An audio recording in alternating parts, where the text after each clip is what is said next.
Introducing Send Safe Finance, your fastest and safest way to send money. You can now send money to your loved ones from USA, UK, and Europe to the Gambia. Pick up from our countrywide locations, and guess what? We're open for business every day, even on bank holidays. Download the Send Safe Finance app and enjoy other services including bank deposits, cash for our purchase, mobile top-up, and many more. To get started, visit our Play Store and download our easy-to-use app. Available on all Android and iOS devices. CareFinder is a real estate company that focuses on property development within the Gambia. We pride ourselves with providing not just quality and durable houses, but also state-of-the-art designs tailored to our clients' tastes and expectations. Our unique experience and expertise is second to none in the industry. We are currently building and selling 3-bedroom bungalows at Sukuta Traffic Lights and Jabang. We're also building and selling 3-bedroom story buildings at Sukuta Paradise. Other sites are also in the pipeline. With CareFinder, payment options are available. With just 40% deposit, you can get your house started. For more information, contact us on 329-5188, 727-0049, 709-8418. You can also check us out on Facebook and Instagram at CareFinder. With CareFinder, you are assured of a secure investment.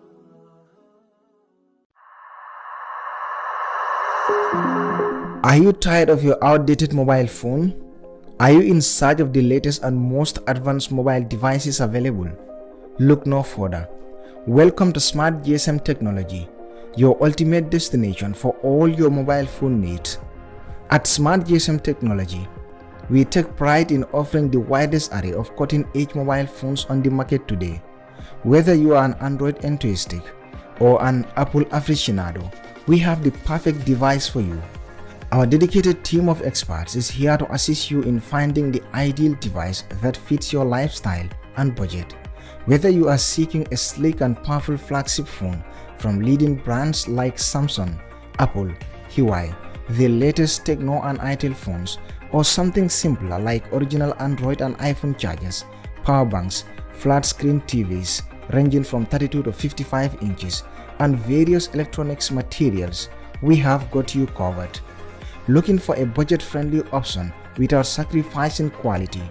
We offer a wide range of affordable smartphones that still deliver outstanding performance. Are you one of those who crave innovation? Our selection includes the latest foldable phones with their futuristic designs and versatile capabilities.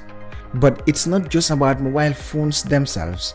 At Smart GSM Technology, we understand the importance of accessories in enhancing your mobile experience. From stylish cases and screen protectors to wireless chargers and Bluetooth headphones, we have everything for you under one roof. And let's not forget about our exceptional customer service. Our friendly staff is always ready to assist you with any question or technical issues you may encounter. With Smart GSM Technology, you can own your dream mobile phone without breaking the bank. So why wait? Visit Smart GSM Technology today and unlock a world of possibilities with our incredible range of mobile phones. We also offer mobile phone repairs. You can find us at our main branch at Tabokoro Nice Building, as well as locations in Talending, opposite Fabakari Tombonjara's compound, Latrikunda at the Bamboo Garage, and Base beside the EcoBank. For more information, feel free to contact us at 7466-360 or 75-333-68. Smart GSM Technology, where your mobile experience begins. Aketa Gambia ise wotika OIC Summit giyanyinan membekela abentang ani lulu njangoti abekela mekaro tilinani katafo atili lulu kan 2024 mansa kewolu presidentolu maralalu prime ministerlu ani mol meyalon ko wollebe bala andi dabe nyinka photo mentata fo banku taw lulu ani worowula wollebe benna na banko kan pour nyimbe ngona membekela tari koti bengo ko ngofango ibe men kachala wolem ka jankundir ke kilimbaya kilingola ani nyomuto katambi kachalu landa malu tema purna bankol la yirwa ani nyatota ibe kumandir ke la Gambia dingolu bela ka ke kilinti kamanza kunda fasa ila sinfanyato yementa purka bembajia me yalonko motenyi nalala alinga na timinandi ya itandi na chosano na hadabadiya ani na daji ko kendo me yalonko dunia ya lowol alika fumanga ke tarikoti ngalo nga ke kilinti nga nyomuta ngaje ko nyimben tang ani lulu njaw OIC summit Gambia kono mu benneti me yalonko motenyi nalala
Assalamu alaikum baringol ngali konton kali bismillah ko take mo be kerfato jube ka nyinte benna alla di grand bantaba programme o min kanale arjuma ni wato sita ngal tentu kali jay bake momo kanjum programme o noma ni wato sita donc mo lake dane bari ala ne arjuma tambila woni salole benta molman nano pour que programme o nyin diala mi alon ko wala kal kide fata nin arjumo sita bari ngal tentu kali jay bake bafla mo be ko ngal konton salola momo mi alon ko ka grand bantaba no mambe duwala mo be ko alaman na salisiala be duwala mo be fana ko harje firingo jata kende anin labang ku nyimala momo mi alon ko grand bantaba fano le bafla le ko ala barka baki ale nyim programme on no ma nyame fa futata damen altenten donc kan programme ol sia altenten fanan kastal sen kerfaatu milka jibe through na YouTube na Facebook channel wala but milba jibe kan through YouTube live ngalo ne jamal ki amuta ila television olto ikala flale pro ka subscribe but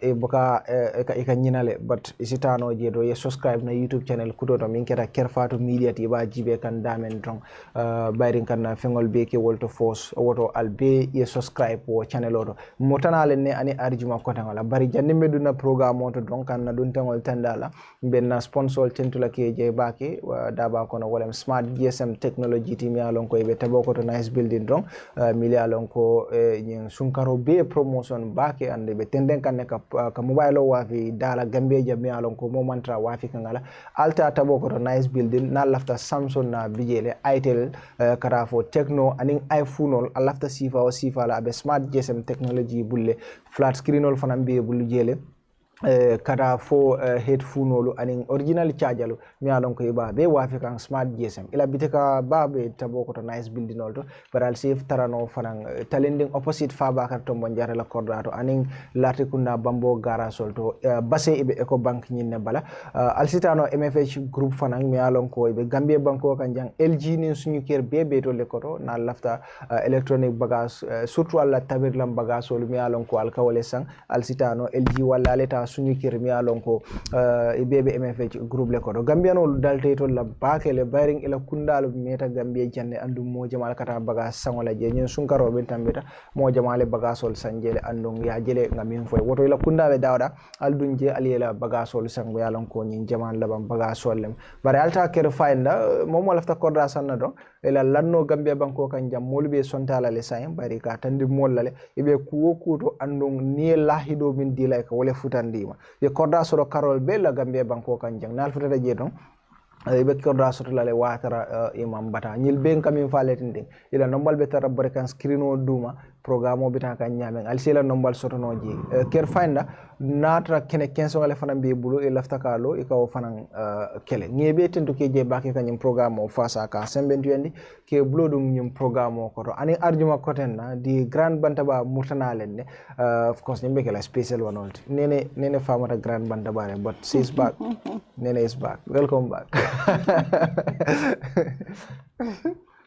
anyways Buba ma delo la sa bu waaw suma bëgg waaw delo mo suma bëgg ay na la bëgg ba sonna nga bañ Buba do dégga it's a special book this one is a special book bul worry yeah di wax asalaamaaleykum wa rahmatullahi taala wa barakatuh am content ak mbégte rek pour ñëwaat after a short period, a long period is a very short period. Yeah. I think I've been absent for almost 3 weeks or so. Yeah. I've not been here. Why? Di ci sante yàlla rek ne mayena man bi ak kattan bi ak doole bi. Pas bi pour mun a ñëwaat toog fii nii pour waxtaan ak askan bi.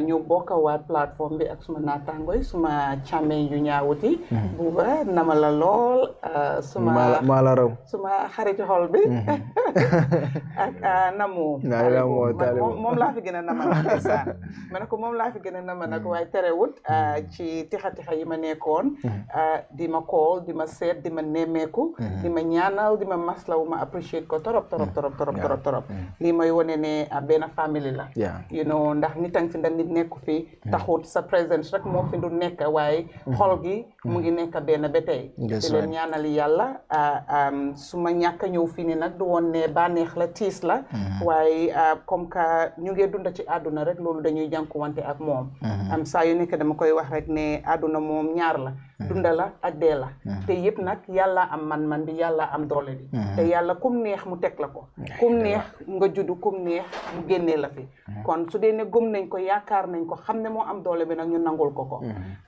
parce que li may wax rek mooy ne fii ñun mi fi toog nii du ne maalanka moo ñu fi taaj du ne suñ rafet ak suñ xam-xam suñ mun yàlla la neex ñu toog fii ñi dee it yàkkamti taxu leen a dem yàllaa leen soxla seen liggéey ci àdduna moo jeex moo tax ñu génn fi kon it ñu nangul loolu yàlla di ko ci gërëm nag comme que man li ma gëm li wax rek in all things give thanks to God di wax yàlla jërëjëf di ko wax thank you for the life of a loved one koo xam ne suma xarit la suma nattango la suma mappandoor la koo xam ne daf may puukaroo di ma tiitaroo di ma sagoo koo xam ne daf may ñaanal di ma jiital di ma tete loolu daf dee métti ci xol te dafay tooxoo waaye nangul ko yàlla rek di ko ñaanal fam dem yal na ko gënal fi mu jógee te ñëpp a ñi fa nekk rek yàlla seen nekk foofu noonu mu neex yàlla yal na sedda yal na leen gënal fi nga xam ne fa leen jógee te seen memory always be live on di wax ne rek génnam àdduna dafa am lum def ci man daf ma gën a yokk jom daf ma gën a ñemeloo jege yàlla te gën koo gëm parce que li ñuy wax rek liggéey tarangay àdduna mooy liggéey te ci génnam àdduna dafa wone liggéey gi mu fi def bam fi newee te tarangay àllaaxira mooy ñaan yàlla te it wane na woon ku jegenoon yàlla la bugga ko kon loolu ñu ngi ñaax askan bi ñu jàngee ci te xam ne lu am solo la di wax ñi nga xam ne ñoo ñuy seetaan seen call si seen message si they were enormous wax dëgg neex yàlla ak a ngeen a baax because mun ngaa nekk ci tolof doo dégg kenn loolu den war ngaa seetaat sa boppa waaye nga nekk ci tolof kenn toogut kenn taxawut ñi ma mun a seet si nañ ma ñi ma mun a call nañ ma ñi ma mun a message nañ ma te du benn yoon du ñaari yoon ñuy repeatedly di ko def you know di jaxle nag and everything else so di leen wax jërëjëf gu amul àppa di leen ñaanal yàlla lu mel ni yal na bum dal ci yéen you know munta ñàkk nag waaye na yal na yéex di wax borom kër gi di ko nama lool ci tukki bi mu defoon ak demam màkkaam bi di ñaan ne ñaan yëpp fa ñaan yëpp yal na ko yàlla nangu mu wàcce ñun ñëpp suñ kaw kooleem ku ci war a bokka nga bokk ci di dalal suñ gan bi moom it di ko wax ne dalal ak jàmma ci kanam tuuti di ngeen gis kan mooy suñ gan bi kon di leen wax welcome another great Friday. I'm here with so much excitement, so much love, and so much passion. I am so fired up and ready to go. As usual, the real queen of the show is back. Okay? So let's have a chat. Thank you. So Nene is back. MC? Nene is back. MC, welcome. Ma ne ko comme ngeen nuyu ñëpp di jaale neene ndij bu nga xam ne de ko bokka moom muy naxar muy baane lu mu di am rek nañ ko bokka moom nekk lu nga xam ne dëji Gambie yëpp la keroog bu ñëwee si cooj bi maanaam loolu meyo doomi anama yi génn ñu foofu fa fees tëb kon loolu ma laa woon ne ni ku baax moo gën àdduna di ko ñaanal yàlla yal na ko yàlla yërëm te xare ko àjjana amiin si loolu passé tam man tam fam naa jël naa ñëw Grand Bantaba bari ñu ma seen texte di ma laaj di ngeen laa gis si Grand Bantaba waaw lu ko waral rek mooy ñaan liggéey la ak busy bi rek looloo gars yi dañu xuloo woon da nga doon war a doon wax de suma xarit xol laa doon masa wala exactement mënut a ñàkk a ñëw man dama ñàkk a ñëw waaw moom booy ko tuuti waaw wante soobee yaa léegi moom ak si ni ñëwaat ngeen booy ko mu ne la akay ko su ma ñëwee ma gis ma gis ne dama màccaf mu ne dama màccaf atari bo mu ne ma màccaf I know, right? Yeah, MC is fully back. No, it was a nice flow. Oga Bayo Sonko moom dafa def nii mu def nii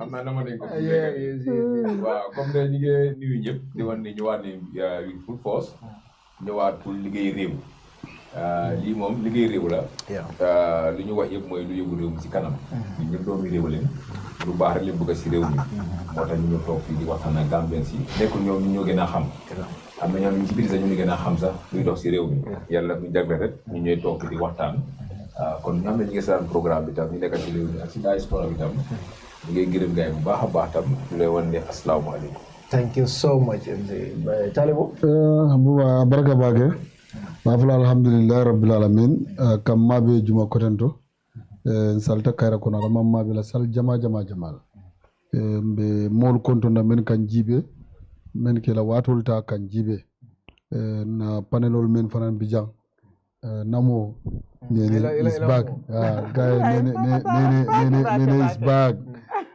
so alamam famala ñoma dal amin Allah alamam kila sabarlat amin ya MC dol koy borta dol ko mala muno be ke bande ko no ala candidate lo winta abole celebrate kan Senegal celebration ole ka abole win wotol a foi no ka win na la no yalla dali ko lu ma senu mo audio no men congratulations yalla ko fi ñu win yalla ndelu ka win le jango understand ndel bu ka balang ni mo win tan ndel bu ka itelle ka balang ga diawo sama da yalla ide bayo ti jambe so bayo ne ko fi so me bayo fran kontu nati jang bare nyaaw nyandindiro mba kontu na bake kër fatla suuti yo fana mba kontu na ka bonam maka kana fo wala si yake hiji mutar wuldi me duwala wala me duwala na mol men yalon ko fana kan jibele be kontu ndiro fo la president la his excellency president Adama Barrow because I can encourage le bake nin kaccata warro warde sa fanye ko ila kuma kawni sa ta bake ni mobe do ko la ni ka do ko ke na ko la do ko betata on kuti mi alon ka kuma yo na fan sol fana men kan jibe ngalo nto ka tare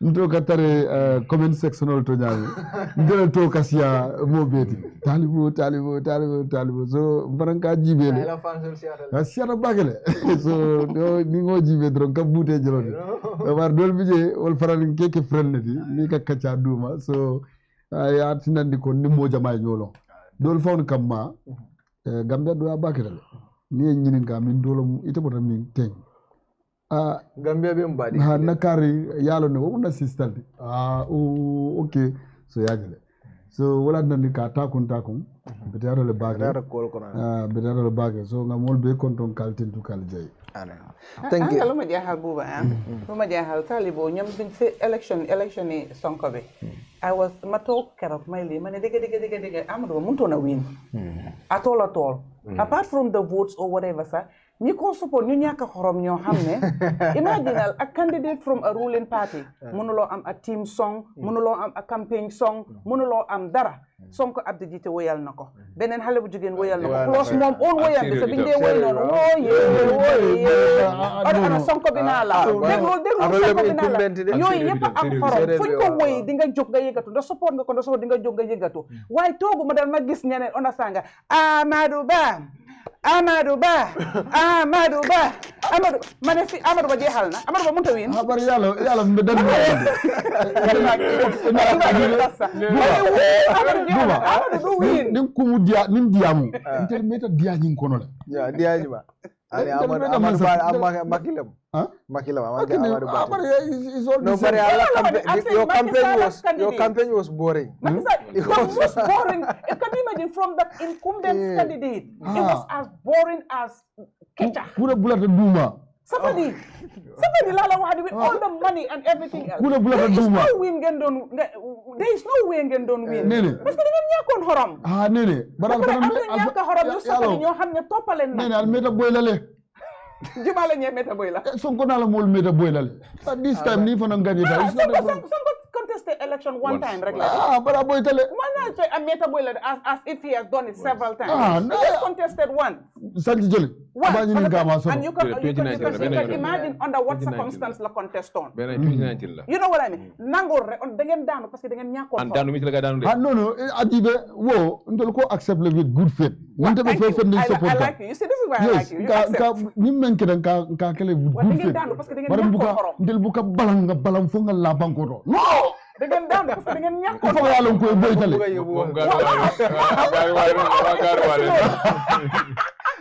Yeah,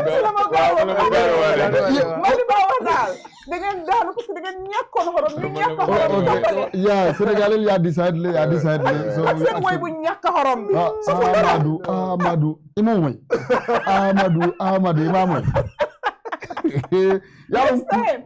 yalo allo ki téléphone ya maki ko bulale bari naatre makilo dara bal it would have been worse if Macky Sall had said something Macky si génnoon wona nga na wos bu ko Macky la ga meresa it was risky no bar ni Sonko fana lo da be boylal dedet Sonko mo han pikidi no ko han pikni yalla je mala ko mo sia da ila Sonko mo han pikko Sonko mo tombong kum tombong la mo ko han pikki Sonko lo da mo ko han pikki and can you imagine just came out less than 15 days on the sanga to election 10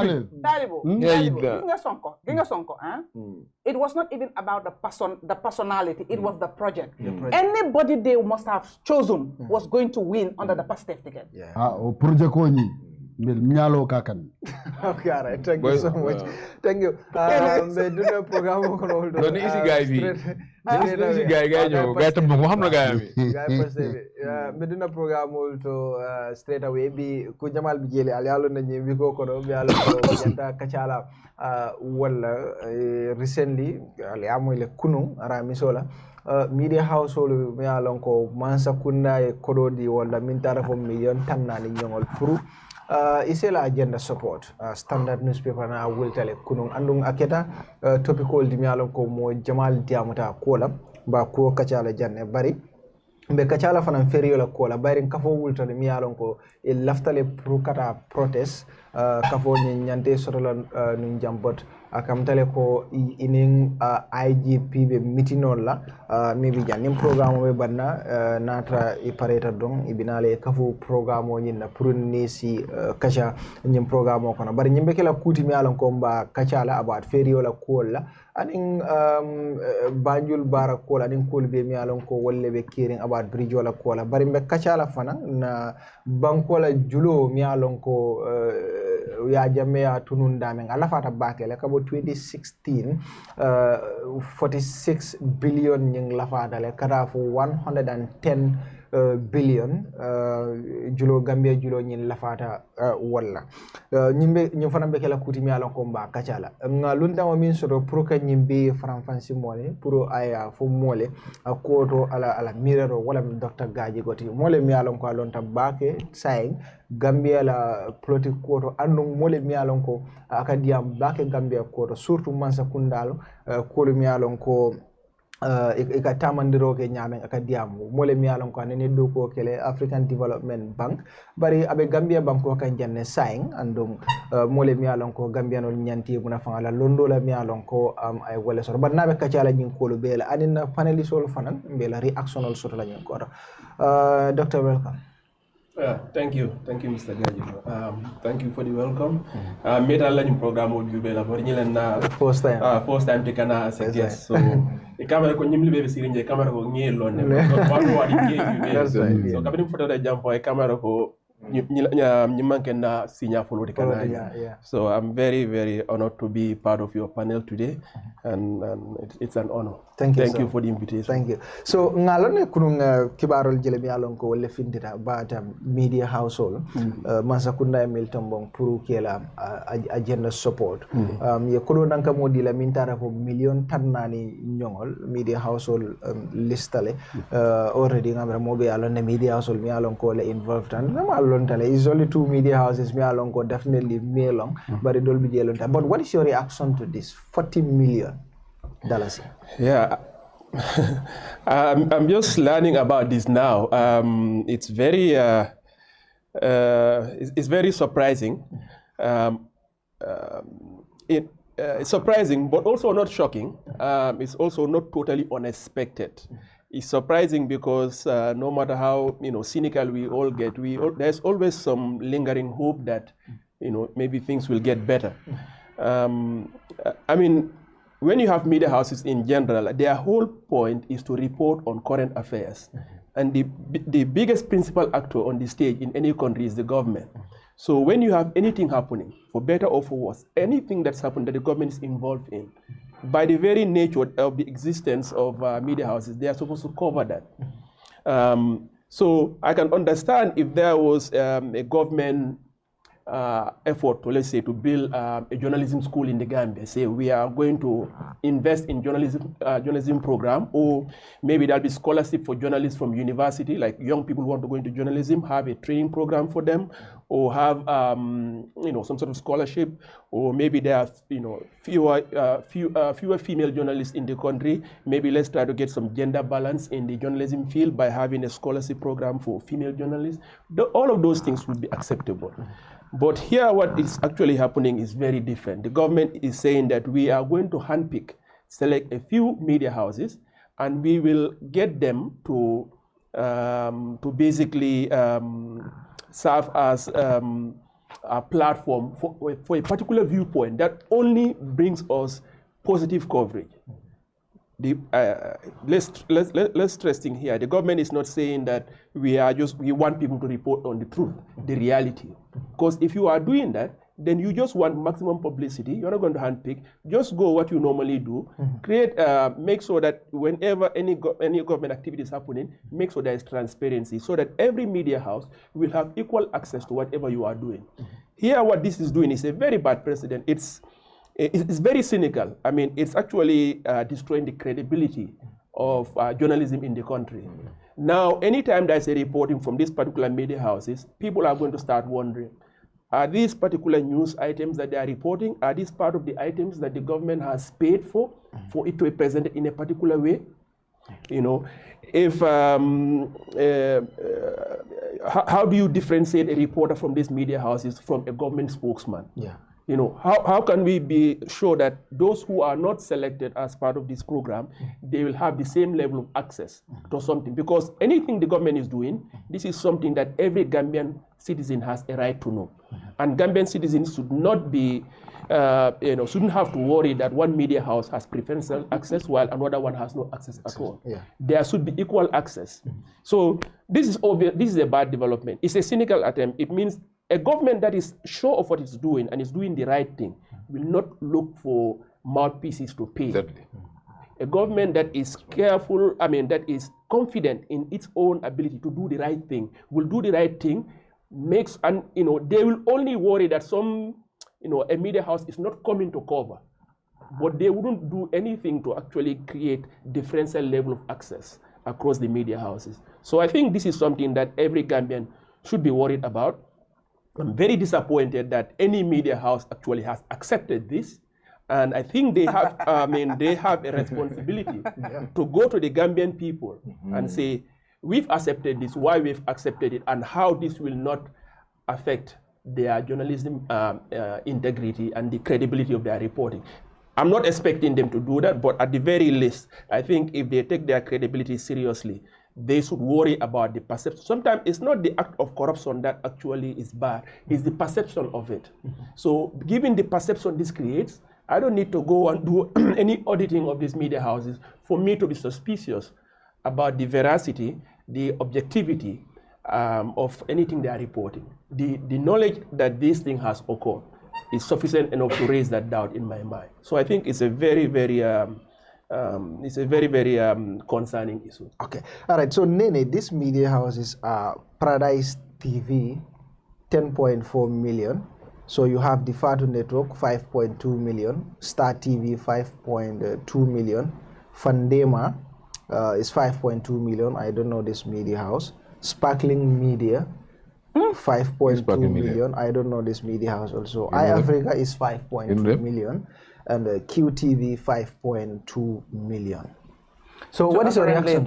It's only Paradise TV that has 10 point something. Yes, Paradise TV, 10.4 million. 10.4 is like everybody else got two, like they got twice as much as everybody else. Is Paradise TV and radio. Radio, okay. Yeah, so basically, so basically everybody got equal. Yeah. Yeah, okay. Okay. Yeah. So what is your reaction to this? Well, after listening to Dr. Gajigo, I'm asking, is there anything I need to add? Yeah. You know what I mean? But dafa daw yaram. Why not shocking, man surprise uma.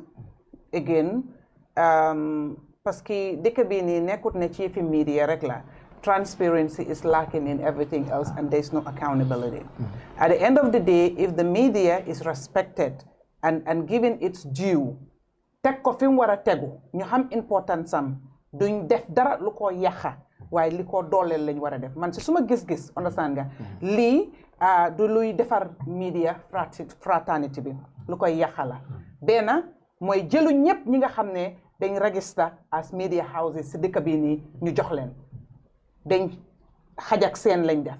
So lolo noonu ku ci ñomi neen seen biir ñu ngi leen di bump heads into each other, because ku nekk di nga laajte lu tax man ma am taalibo amut. Lan la taalibo di def man li ma deful. Start naa di xoolee taalibo ay bët yoo xam ne xëy na nekkutoon foofu noonu. Ma toog di laajte lu tax MC am man awma and all that, you understand. But then again fii nekk na loo xam ne ñi nga xam ne ñoo dee am information bi ñi nga xam ne ñoo dee dogal, kanja fu mu nekk nii raxtaxatut ci supa. Seen gémmiñ ñi lañ war a jël di ko dugal ci supa bi parce que moo gën a ratax. Loo xam ne luñ am duñ koy noppee da nga koy yëg. ñoomi neen di nga dégg ñuy la wax the reasons, the genesis behind lu tax ñu choose ñii nii. You understand? Which pour man dama feel ne it's a very, very cheap and lowest form of excuse to give as a government, as an administration. Why at the end of the day, ñii dogal seet leen ñan la ñu responsible. Understand nga ña ko def ak ña joxe loolu noonu. At the end of the day, boo xoolee timing bi lii bañ koo joxe du tey. You understand? Yaaga na bañ ko defee ay moon si gannaaw la waaye kenn yëgu ko. Naka la information bi génnee, it's not through an official means boo xam ne ñoom ñoo toog ñu feel ne lii askan bi luñ war a xam la luñ war a yëg la parce que dañ ko elloo seen ax ak seen yelleef la pour ñu wax leen naka lañ nekk di jëlee aale si askan bi di ko séddaale di ko jox ñeena bàyyi ñeena.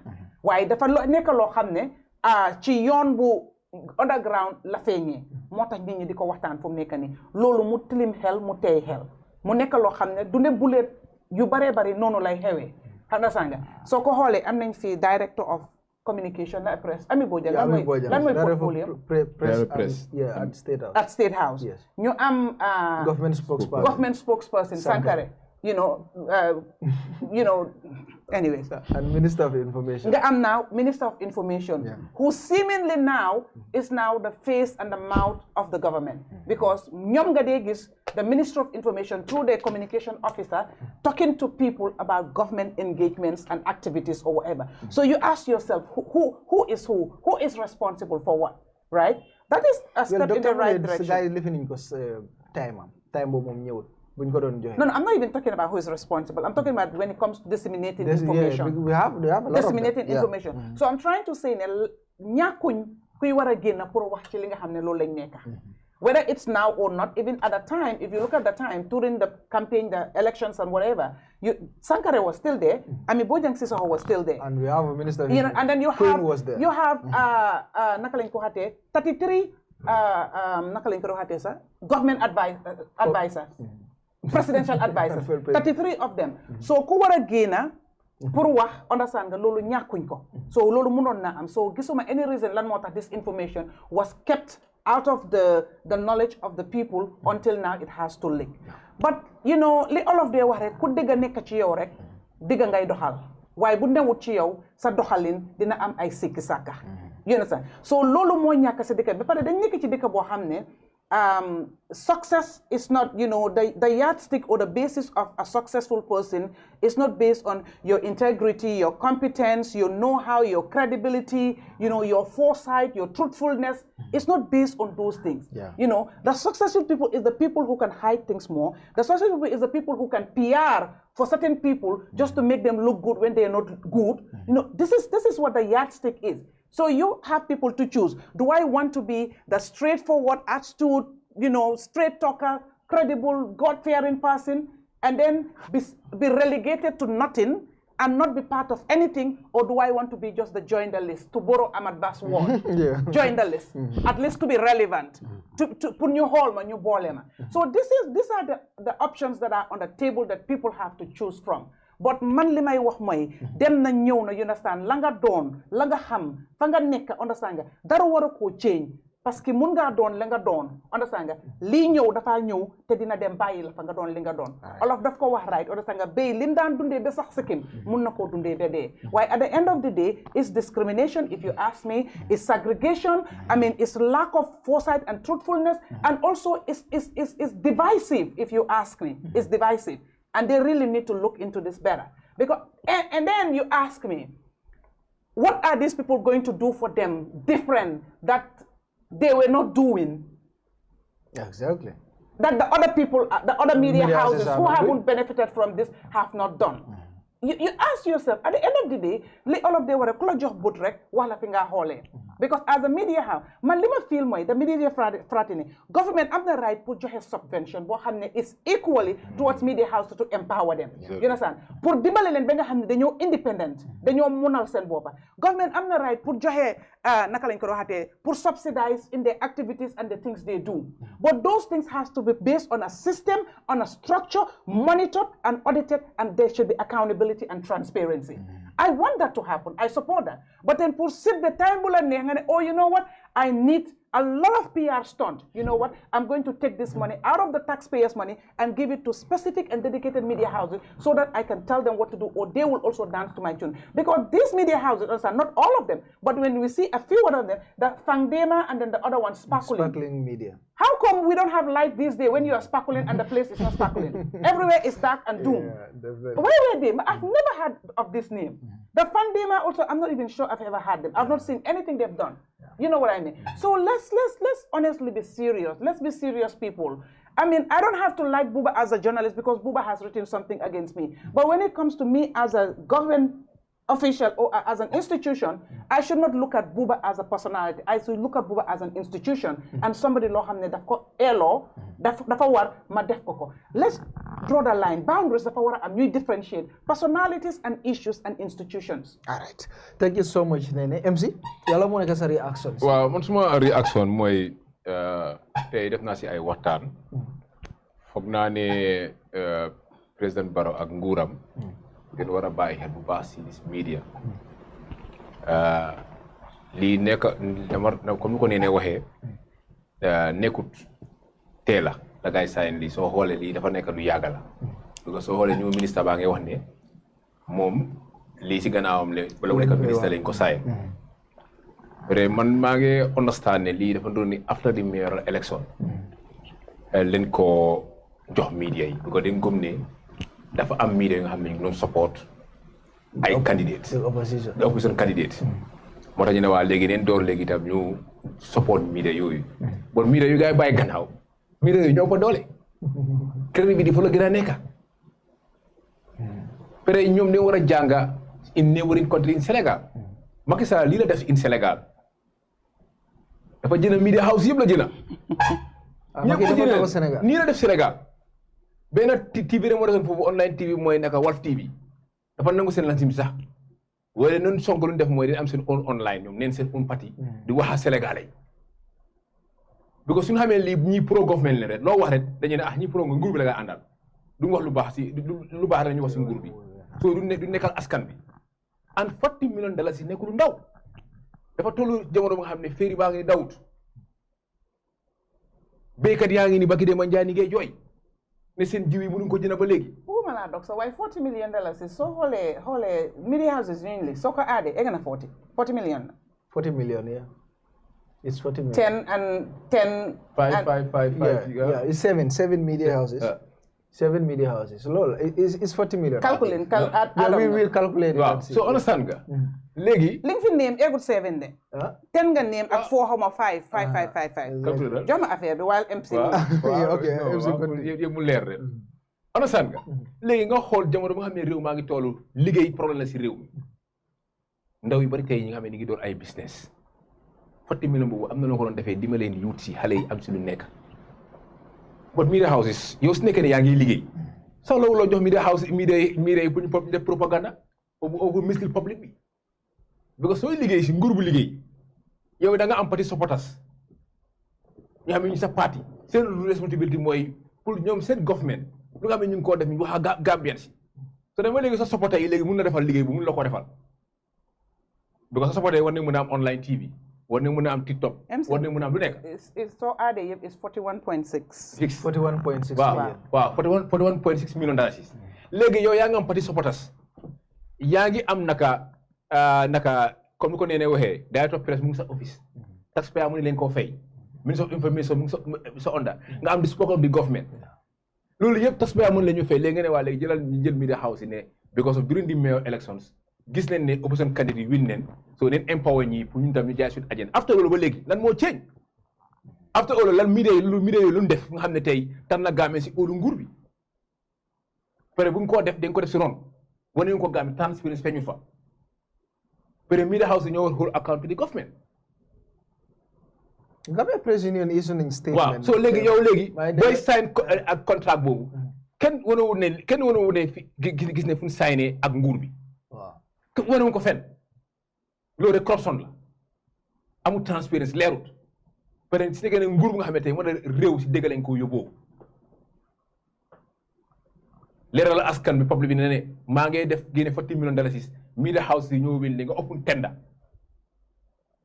media house bi nekk mu apply ci fond bi nga toog wi doo committee nga xool na ko sélecté ngeen ne ñii ngeen select based on yéen da ngeen seen recommendation ñii ngeen jox award bi ñii ngeen jox xaalis bi bon ngeen def ko underground mbubo si roon jël ñi bàyyi ñi ñoo leen bàyyi ñoom la Gambie si déglu ñoo leen bàyyi ñoo la Gambie di gis ñu la Gambie di ebu suba tey di leen toppa ñu xam ne joxu leen xaalis boobu ñooñu tey ñoo nekk di contrôle réew mi ci media bi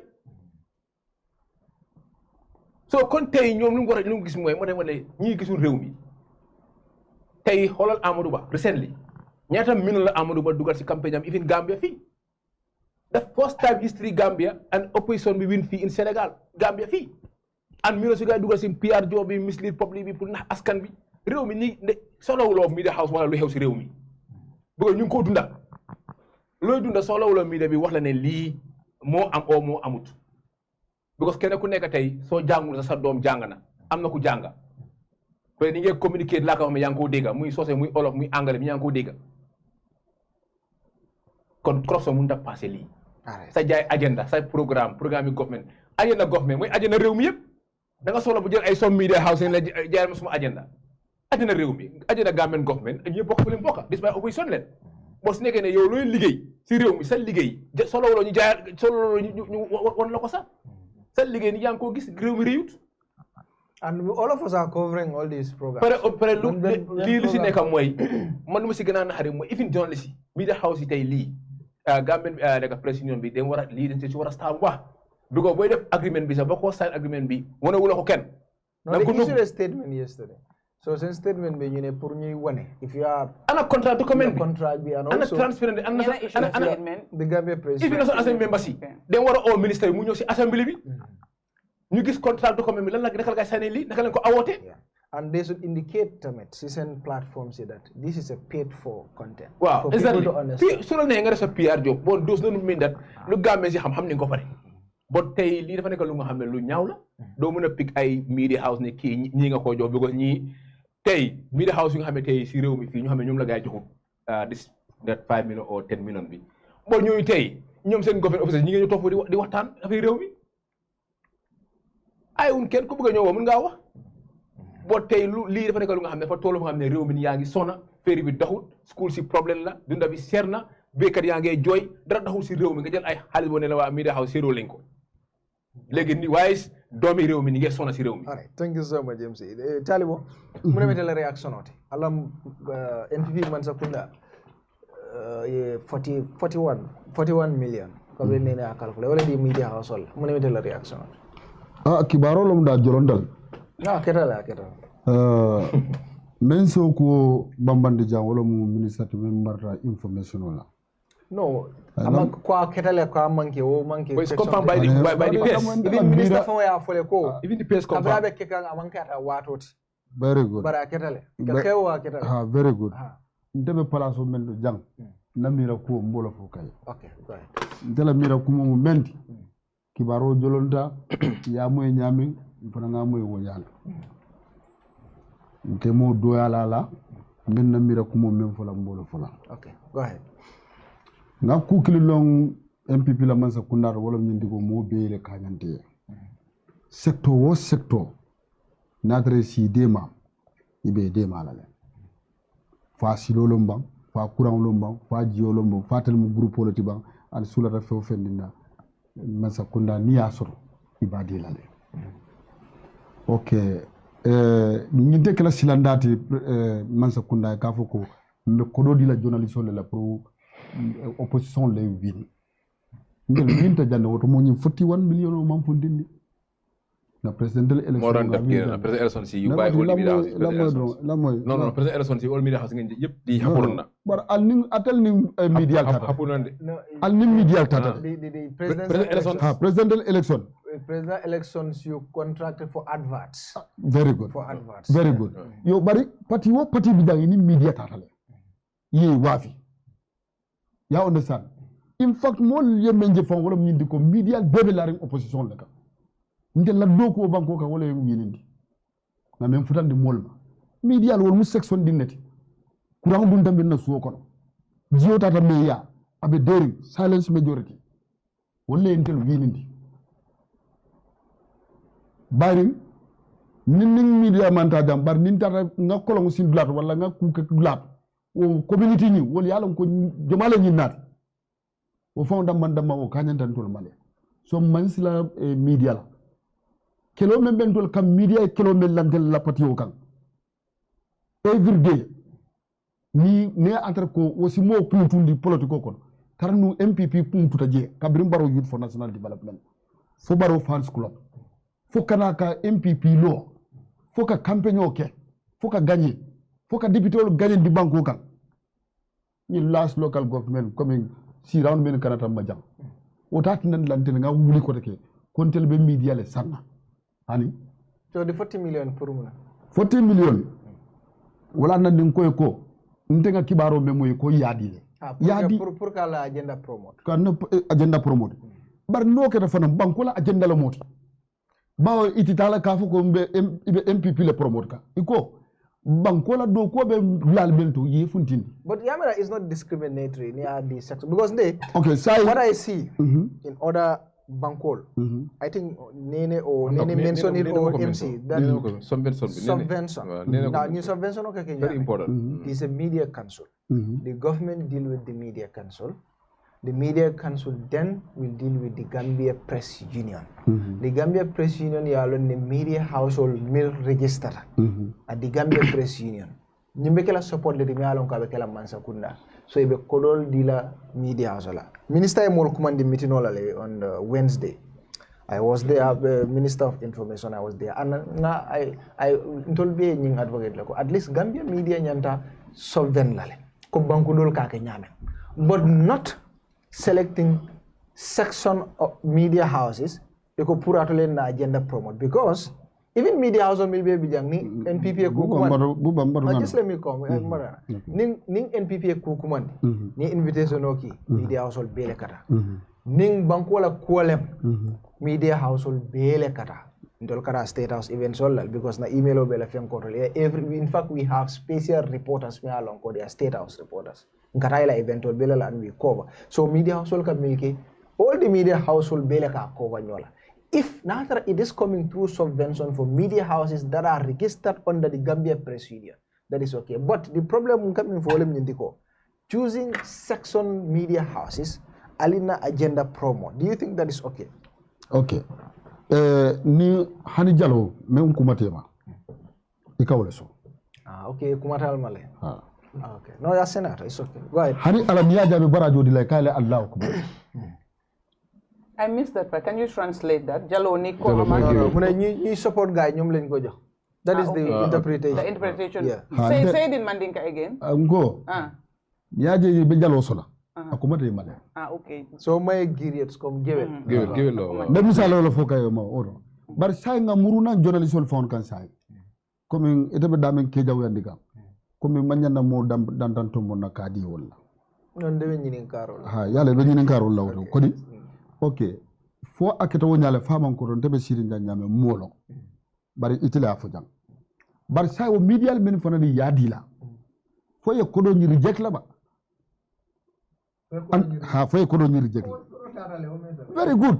So say ni adre ko atul be journalist solati al bebe on brenale kono ale kafolo al be katra kum wala nyantola la al manya na fendomo la nyokoma woto nyale ni ya ditela yalo nga wo foja ni ya ditela ite safo buba du nal mam buba sotoje atakela ha nte men felindi nana strike karambur ye molu wulindi ko mole mock exam iko nga fundi même man karambu jo ay fundi school fees ndoko no alimbula ngake ni ngake nga na londo nyitande after na result so al yemuta iko hani nga chocho kumande mobe wulita me ajo memma be sayta soko wala mu ñoo fasati bare okay nimman sa kunda abonde adi etela adi nyinda nga nene filije ndel dum ni nene le kakacha nyin jam aka munda ko furo ya mantar jam mandar ñoo bambuka wala tinandi asikeno ye mel fana tukoma ni adi wol fana ye dol tukoma wol fana ba accept la le ñoo moyole mantaraje ñoo moyo mantaraje so waram ñindi so itel fana ka yo modo ye ko do di bayila pour altol bi aya domo alkoma okay so sa tembo mendo so wo ka jan me tembo mendo mbebe banku kilino mbebe banku kilino kono MC understand nga lo ñu mbebe banku kilino kono ndaji kol muyata mbebe kol kekan bar nay mem ma lummen wala ka pati wolu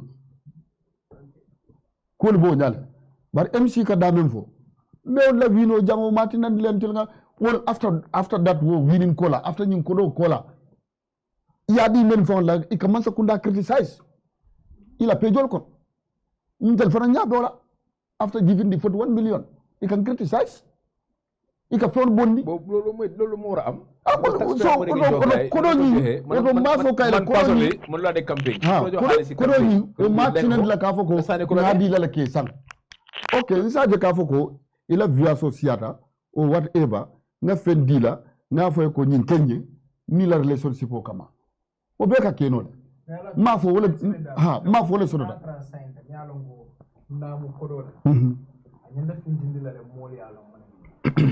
Very good.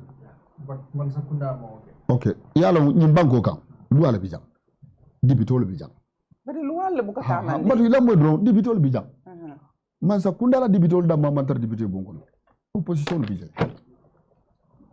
Gambia jang ku kilin ne kambarandi wala ñindi ministre fabu kan ndimi fokke ke bon. Ya fo ela ke bonta wala ke dimi ya fo ela ni sirin dum fatala. Nka no son gandi ku do lawol man important. Nka men ke ku femat wala important. So dibitol be dibité bonko. Itol farandi ni atra ko ñin ku na tema. Jandi mo le wuri fo tele folo ñanta wuri. Amanda dibité bunkol woto itali ñanta fundala ya fako ñi manda dibité bunkol yo bari na kibaro même fana moy ko ministre ko bala kisi rol la fo mo dole ni yel labajike man sa kunda fana man ba kalama ana ray man sa kunda tola la to ito fota kundu mo lo so nda sila janka fo ko be man sa kunda jala la wala ku kote benna miro down fula no minister ko according to Ousman Gambia iko minister ko kabiri ya nyininka nying amataraje ate natale ba nying kitale mons koma yana san mons koma saying ate aba batukan pour ya filo dilala as a part of his handing over note. That now begs the question. Wait. That begs the question. Full handing over was not done still. Because if certain things are now being discovered by the people and bringing it to your attention as the head of the institution, what else has happened that you are still not aware of? And how much information or how much revelation will the outside people bring to your attention that you will have to now request for it to be brought to you? So you see the haphazardness of things happening. And is it only at that ministry? You go to other ministry. How proper were the handing overs that has happened between one minister to another, one permanent secretary to another? We have a problem.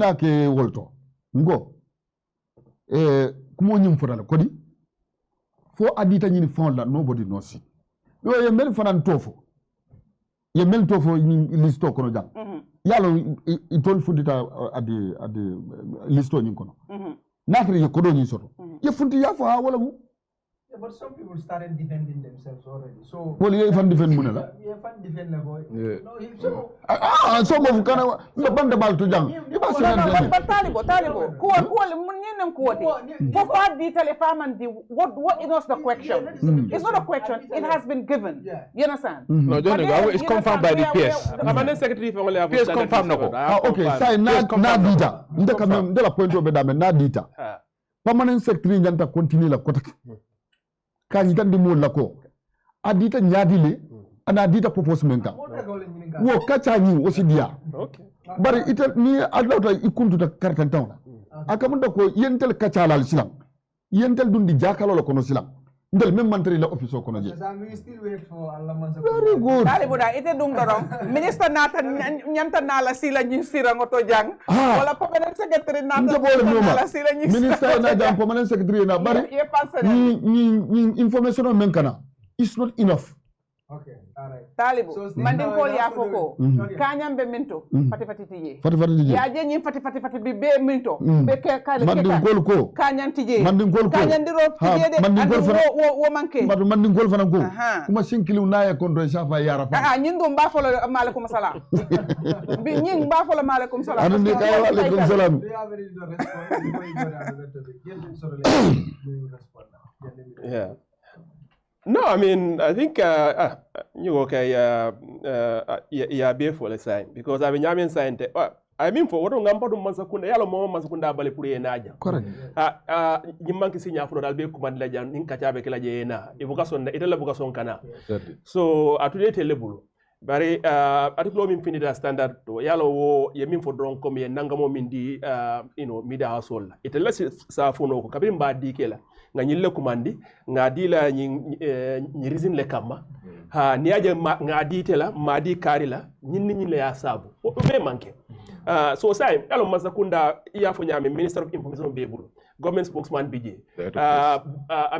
is it Bojan Siso upanem bije director of press so ni masakunda toto and the 33 advisors ni masakunda toto hani toto mun dole mol ka moyle so hani masakunda ma wo minister fa ngosodo ni lora do e press release ke falbu ke la press release wenge ni masakunda press release fintindi jam ni mbida sol be ka sotole so masakunda na ta kube bule la ta min findi la ta Gambia banko fa be ya lo o man kolea okay press release o bondiro mol be ya kala muda barnaaji nyum ko be kala a keta nyame you know amam fenk ibuka fodoro ni molete muda sunyaro ya fodoro e ndamba make yalo make defense so atame min fo ganja mbido talibo min fo ganja woro coming ka fo ni adi journalist solla wol man son ka sayindi wonke government na defend ko government sakunda nyante mutala standard o minna ani modol individual o man nyane kala the same standard because even though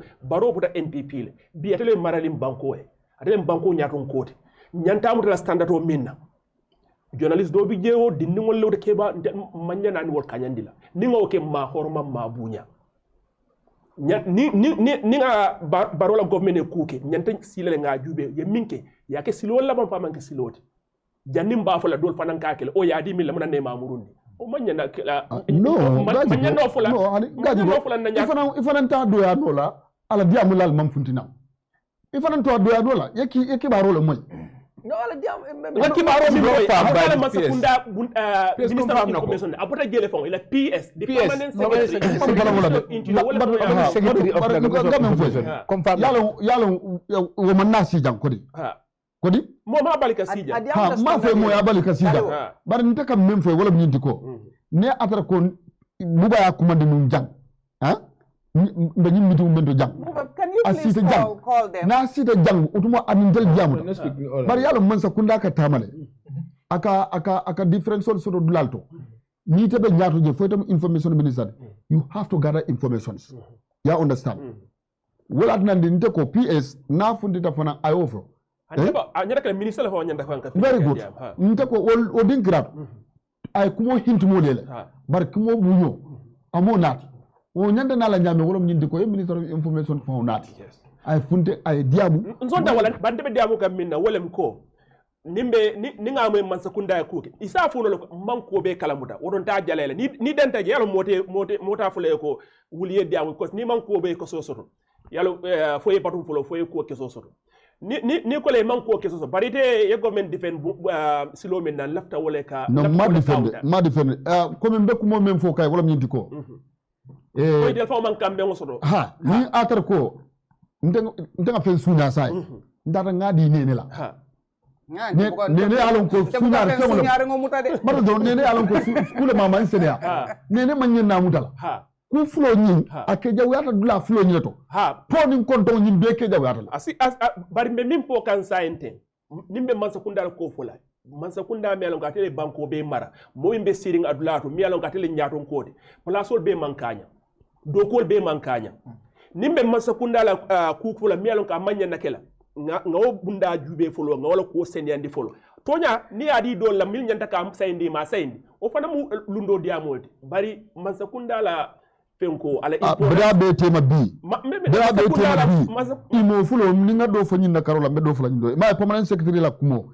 ngaji ka foje dasata ma nga kuma do fulo ko bari tele faranna karola be kuma do fo ka waytele la karot ndanga nga commencé wala ndeko ya di mille man nyanda ka yalla nga commencé wala bari bari tumando fana wol ima long kabirin ibe tatala ima long jumani jumale iso ko do dino la nyaadi le comme ça enquiry mon kanini ka kabirin ibe ba dilela ntatije atatije yen kumandi killing ite sa mira ko bayrinte mu media house dol fana mba sotola tumando media house dol ya long kabirin information funtita ka long ko jumani jumale sotota and jumani juma soto what fana is a probability mimbeje parce que ñinul ilam kool abuka seneya yo wala tinandi nde laka tajam van adam bina do yalla docteur xam nga talib la ko bo understand mun nga o bu nga jox ko xaliss 5 million nga ne ko pour yow la bu bo xamul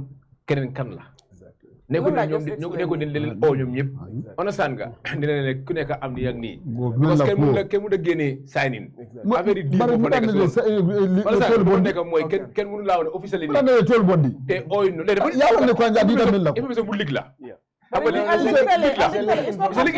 it's a don't do it's a leak information li fo information ba te da même foga mooy ida be da même foga what a point tot no leak information moo am because jigul from the minister of information jigul from Ken understand nga so lu mo ñu understand mooy nguur bi dañ war a jànga dafa am nguur bi fi nekkoon ñu lii la ni doon bañ lu doon bañ si nguur bi fi nekkoon léegi loolu gis léegi mu ngi ñëwaat si nguur bi am na nga war a jànga because ñu ne system change lu fi amoon waru fi amaat ñu gambe ya di MC so léegi right now final la jàng ya lon ko be mo be bi mo gëna wasa de no bi yaa ngi dina ay nit ni ngay tata ministre ya la santé bi na le yaade mu ne buba katala pour ay minister of information invite pour ay na nga ñin ko anin ko do fanan kata ate nga lon ko ate media aya naka lañ def ko buga ay family exactly ate man intimidated with media he loves the media he can deal with the media you know because he has the competence he has the knowledge he has the intellectual pedigree he has the know-how to deal with the media and I'm sure if Buba extends an invitation he'll be very very happy to come and talk to the public then talibo itening imulu ñol alba understand la ko woltata nyam and ni defon ba understand la ani itama understand ima understand ni ya understand ba explain lol la mo lele ko adi dakar ni ani ya fo ite fon ijan no ya fo ijan this is going down alon tele ko aditale hani alon tele aditam ha bara dita men la na dita propose men kan nene mo long and of course iko ka government la fenko promote alla agenda for imam permanent secretary la moy ba secretary afole so okay let's continue now we leave it at that until the minister comes the minister or the until and one journalist among them Yadi Mella, beneficiary. No, but one journalist cannot speak on behalf of the other journalists. You are present. No. Because let's have the minister of the permanent secretary. We're not talking about the recipients. Okay. You understand? Yeah. We're not talking about the recipients. Let's have the permanent secretary or the minister. Because it's taxpayers' money. Yes. And we're talking and about the people. And it is given to a particular Amanyinya Jele. No,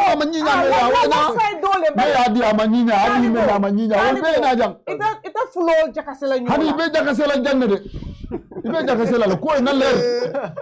Okay, thank you so much. Thank you so much. There's a very topic. We'll leave it at that. So we have the minister here. Doctor, of course, I'm Ferry. Ngaloni recently, not even recently, because I'm Ferry ka panne mo jamal ka complain. But ngajele recently fanang abe warakan masakunda promise kele ko ibe banjul bara iba bridge la yo promise kele no. But nga Ferry fulale soto mi alon ki be borikan nyin dulale pour ka modu tendi ka bo banjul kata bara but Ferry nyil katara problem wala kono jama mol katara Ferry kono la eta fu batema you know ayna pan so akata several times mole me mira no mansakunda be nyim problem o address la by now but it seems still now among address and the last one was so scary that you know zafono ko Ferry be no jiole bulu fancy kenoje. But what is your take about the Ferriola issue and about this Banjul Bara bridging? Already people are there left like a protest. But then Malon for Abitale Fatitano because they are engaging the authorities purga permit also. Well, there are two issues the ferry. Let's start with the ferry. The ferry, yes. Yeah. Ferry problem. I mean, you problem bad. Comme ndenga gardenol so dole so nying weekend o entra na gardenol to basse ma fa bota je ntambita ni fara fena na gardindo mbije mbina kan mol ya fonye so ndefo nga amera fon kabri ni problème o keta drong pero nyim panta drong ye kulundo le nati mol bondi je fo ndem ro borinde kan nata fo fara fenye you know adu loda slow kan several hours later futata ni mol ba fuka nyim fere ko o problème o nyinde ngala fenge e ko nyani sa wol be kulungo ko yar fo wol metaje wati jamaake kulungo kono 5 hours yes adu han bimbe diam kano motol be fere nyum kono motol manji ha bije baga so mil bije gurso para min bije fala jam yeah vehicles are still in the ferry because they cannot be taken out My driver was telling me because his friend, I think his brother or whatever, who was coming, also his car is still in the ferry, and he was complaining because the about ferry is that. stuck in a sand embankment. So unless it's moved, you cannot remove the vehicles. You can't bring a crane there to remove it. So it's a very serious problem. It is really this is a major transportation corridor, and having delay or even having fewer ferries crossing in itself costs the economy, millions. Sometimes what is difficult to see is foregone opportunities, things that we don't see. Like if something doesn't happen, what could have happened? That's really the big problem. So this ferry problem, it's massive. But saying so then we have to think about the future. So nyinketa molnga understand ba muneketa mune ya sabu then for saying government ni a try kan solve saying for sin problem was solve no ne a jube ko bita kan nyami dele balon ite confidence la ko nyim problem o aketa nyame ate solve no la ko nyim masakunda wonte because nyim problem o na keta ka jubele mune ya sabu few months ago ferry sabale bore kan nunja e mantra great condition oto bari be bore kan man sakunda mialon ko Ministry of Transportation ila doko long anyama adun kana mil to fo jangelo nen terimalem Ousman maybe after this it kelan terimade but tonya nabe fola tonya ni Gambia banko la ko wole tambita terimayati because the national interest to supersede personal interest. Ousman Jobate, I know him, and Ibrahim Silla, I know them, and I've spoken to them on other occasions. Ninyi mansakunda seriosta ila doko la bi wol manyana doko sot la mansakunda nyim problem o min kada serious battle wele government mi alon ko be la doko ka nyama Ousmane Jobate ani Ibrahima Silla ni del fawo resign mansakunda nyante baylal because imela doko ke ye min nyitani molla ko ye incompetence le nyitani molla because kari saba ko ma o kari nani ko ma nyim period be borika ita nyanta mil lon na wala ko yalo nyim dulabi kumari banko e nyame ita fo nyanta ka maintenance system ko kawta man dije hani feri kilo na bita ye fulol samba ye maintenance wara fulol be borka kilomita ya maintenance pour nim problème e kilomuto kono mote sila waya tra feri man ta borka mo manya no fulete te manya ne batna fo problème o yake ala lentel mako nyim feri o fo nyoma fe ayta ozono kono ndara ozono kono hade ye mil rescue wolum ite wol rescue no la wolum so mo malon fango mo jolle fango sif because mo jamani be tambila nyim bato e man hani ko si mandela e kajele e katra stress ring nyami ni ndaka nyim fero ni be Dakar wato wari mo jama man hani wol iba mol hani fero nabi na coste gandro nae fenko nyimma fenko nyimma kaje wole kidi so imira more is this the psychological trauma wole min sofa o fenko kono but hana ko wote ni tada to di sasala min nyanta kana banjul ambulance yes momi yalo ko fango what is happening to the ambulance? Yes, this is Trans-Gambia. Trans-Gambia. So sasala wafirlal momi la baluol be fenkodo musu dol bije sa ni la tuddu nyum kul ngol ko molle katay ke cika dol bije ne mol cika ini boy jiyo kono dol bije mi nyata la do ko le isna no fota na office ibela do ko kenela nyaadi wara ni kambani ni kiliye cika kawe don la nyum kul ngol kono ina boy e barama itete da wafiro keno le yemu mbe opportunity mi lose kanyim lato is enormous so ni man sakunda so mbe min fo kan ko min ngamira nyaato la sign min ketale ala le kitata aketa but say ngamira so nyim problem sifa nsa prevent no nyaadi le so e ka jubele folo milbe do ko bunda nyum to fo e problem mo nyim understand ne ba so kabir nyum ko keta ya moyle bam Ousmane Jobate ning Ibrahima Silla ni Adam Barrow fo findite loda ka fo ko nyim problème be serious rintenni nyi le ya sabu ni we are asking for forgiveness kanyitandi molla ko they have a very good understanding of it, they have taken responsibility min nyanda accountability ta president sa ngani letu njang imela dogo ka nyanta kala nyame adu nyum problem o should have been preventable and foreseeable so nyanta min kala maki be bondi la jele because it drum manke gambe no means nyum dogo keno ni e dogo min dile ni maki a nyama be dolle nat lay wol yaki ji mawo jabe kala ni si dafa ye mira commando malo fala kilo bala in 5 years ago in 2019 the Gambia Ports Authority this was shortly after Ousman Jobate became MD, took finance, took the money, contravening established government procedures and police stations in Mankamankunda and others at the tune of 3.7 million. I remember that, yeah. Niaje nyunkuta falinna. Niaje bi Ousman Jobate nyol mam bay nyante bayla nyame. Well, they secured their position long time ago. Ousman Jobate secured his position by paying the government Kafoeko now 3.7 million taka police station law. Police station law akumata, but the process anyanta kala nyame silole bala. The police stations are under the Ministry of Interior. The budget allocation is determined in a proper way through the Ministry of Finance, approval to the National Assembly. But Ning MD Tata, out of his own accord, I bondi from the net income of the post authority, which has no authority, no relation whatsoever to police matters. Wotara ko president ko mbe police station on lola ela sato manka mankunda. Ya mera sama ni way ku kamanya ne mengela mobe o bayle. Wala ne niaje woman resign, niaje president ma bondi. Niaje inyanta lon na nyimman sakunda ku jawal bita kanje min manke siloti. So we should not expect anything different to happen. So, but do you think there's a solution to this? What should be the solution? The solution to what? To this ferry problem? No, the ferry problem. So as I was telling you, the thing that, I can talk about the short-term solution and the long-term. In the short term, if you had 3 ferries that are in very poor condition, that are decades old, what the government should have done, should have had a maintenance plan, number 1. Making sure that at any point in time, there is one ferry is always in good condition, and the other ones that are not in top-notch condition, they have been maintained. But that wasn't done. They were running all 3 ferries together, not taking into account the contingency that there could have been an accident. But the thing also is that the Gambia, we have known for a long time, I once did an assessment of state-owned enterprises for the government in 2017, from 2016, that was financed by UNDP, to look at the state of, it was a general report, but there was a section on state-owned enterprises. But, before the book, state-owned enterprises, so in 2019, kabring GPA korobondi ya samba purka lopano aminka police station lo manka mankunda. Some of ila board members nyol your question, mune kata wo board members la. Ye bay. Ye bele bay.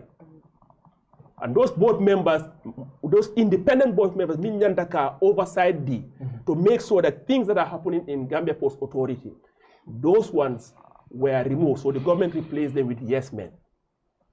So over a short time, yes, maintenance would have prevented this problem. Over a long time, what I'm trying to get to is that when you have state-owned enterprises that are not operating as they should, and they are engaging in something, government is not well suited to doing it, the proper thing to do is have the private sector come in.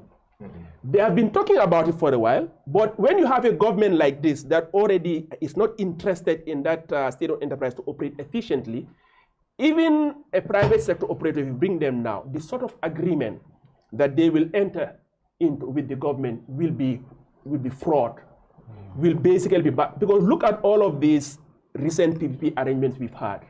Semlex, Security Po, and this latest one, SICPA. Yeah, this SICPA and the bridge, the bridge.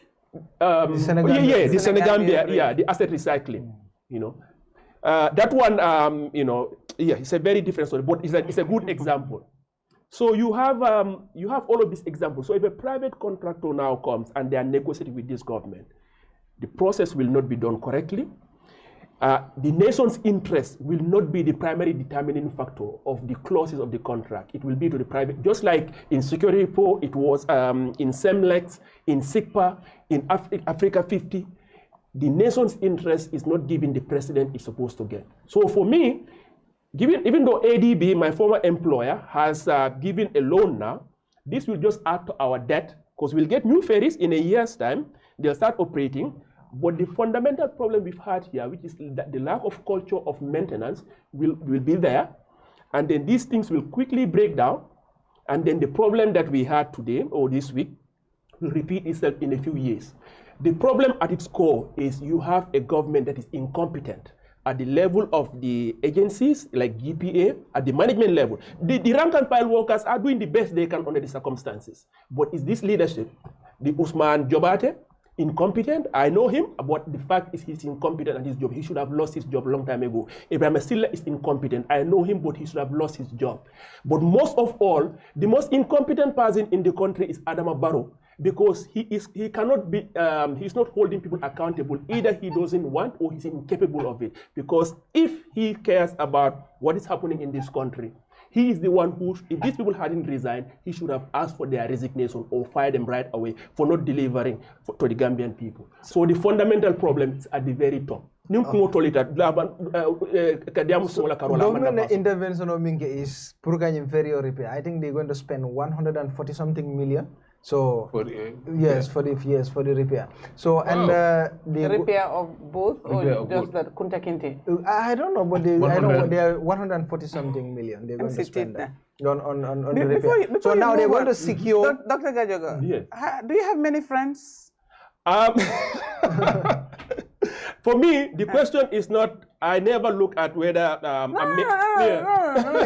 Just answer my question, and then you will know why I'm driving it. Because you have friends. Do you have many? I have enough. But do you know you have lost 2 after today? Probably. In the name of Ousman Jobate and Ibrahim Silla. Yes. Ibrahim Silla. Because it's the truth. I mean, okay, good. I just wanted you to know that you have lost 2 friends. No, believe me, I can. No, because what's happening in this country? If you want to look at just relations and personal things, we will not go anywhere. Every single person you see in this country has a relative and has a friend. If we say friends are out of bounds, well, if my friends are out of bounds, your friends are out of bounds, everyone's friends are out of bounds, then nobody is left in this country. Every single person, no matter how terrible you are, you have friends. We have to decide. Lafta banko eta nyato ba, lafta kuole fali. Ni lafta kuole fali. And milfanam ko mi friend ni fanam, if they have the same goal, be lafta o fenkola, the same goal lela. Uralinga to nyafu. I'm not a perfect person. I'm so kujama ende fananka mistake. Dingake, nga mistake okay. Ala foni. Mistake o mendi. Be nga trying to improve. Be nga improve one. Yela intervention genyadi that in 16 months we are going to have ferries, which is more Jamal from called the Ajam Fatale, Janin Ferry Bina, but also spending that money for ferry or repair. Yeah, well, what details all Malon exactly? Malon totally for ferry repair for is a few or all of them. But Ngalon for the Yen agreement on signed with African Development Bank. Yeah. It's Ferry man Nasa. I don't know, more than a year? 16 months. 16 months. Okay. So, in the meantime, you only have to, use these canoes or go all the way around to Transgambia. Yeah. Which, so the thing to look at is that Ning Ministry of Finance Ministry so be adding of Nitel Fana minister competent because Mr. Keita is not a competent minister. Minister will competent than minister Imansia back. But near do call it. Can you name a few? If you can name us the incompetents and the ones that are not serious, can you tell us maybe 1 or 2 that you think they're worth their salt, they're doing what they're supposed to do? At least they can also have a tap on the back. Because if we can call out the ones, as you say, are incompetent and not doing the right thing, the ones that are doing the right thing should also be be called out, so the people know that they're doing the right thing, and it feels good. Exactly. No, everyone, anyone who has worked with Babukar Boy a bit knows that he's one of the new ministers. Yeah. Boy, education. He used to be in education. He's well regarded. Everyone who has worked with him is very impressed with his competence. At some point, in fact, I think he got some sort of an award in terms of public servants. I forgot the name of the award, but yeah, he's there. But the fact is there are exceptions. Now, there are some ministers I don't know anything like this, some of these new appointees, I don't know, so I will withhold my judgment until I see their behavior. But the ones that have been there for a while, Drame, Silla, Keita, Ahmad Ba, top of all. There are several of these ones. There is no doubt about their incompetence because you can look at their track record. And I've mentioned some of these in the articles that I've read when there was in the article. So are you saying you've named four, and you say Ahmad on top of it? So are you saying Ahmad Ba top the list of the worst ministers? Yes. Okay. I think it's very difficult to really find somebody who is a less competent minister than Ahmad Ba. Really? I have a very tough time. But again, this government has a few years to go, so we could be actually You said repeat that this government. You said this government, you said something. They have a few years to go. I said they have a few years to go before the next election. So who knows what other things, scandals will happen. So somebody else might take the crown from Ahmad Ba. So I don't know. But, the point here is that the point here is that the government is, this is basically if it was it would be very comical if this was an imaginary country we're talking about. But we are talking about a situation where the effects are being felt. Gambian people, the standard of living has gone down. The latest poverty analysis from 2016, the trajectory of poverty was that it was going to go down. It was supposed to have approached 40% poverty level in this country. But the latest one that was done just about 2 years ago found that the poverty level now is over 50%, it's approaching 60%. That's like 2 out of 3 Gambians. And even those who are not considered poor, if you ask them what they are going through. So I'm digressing a bit here.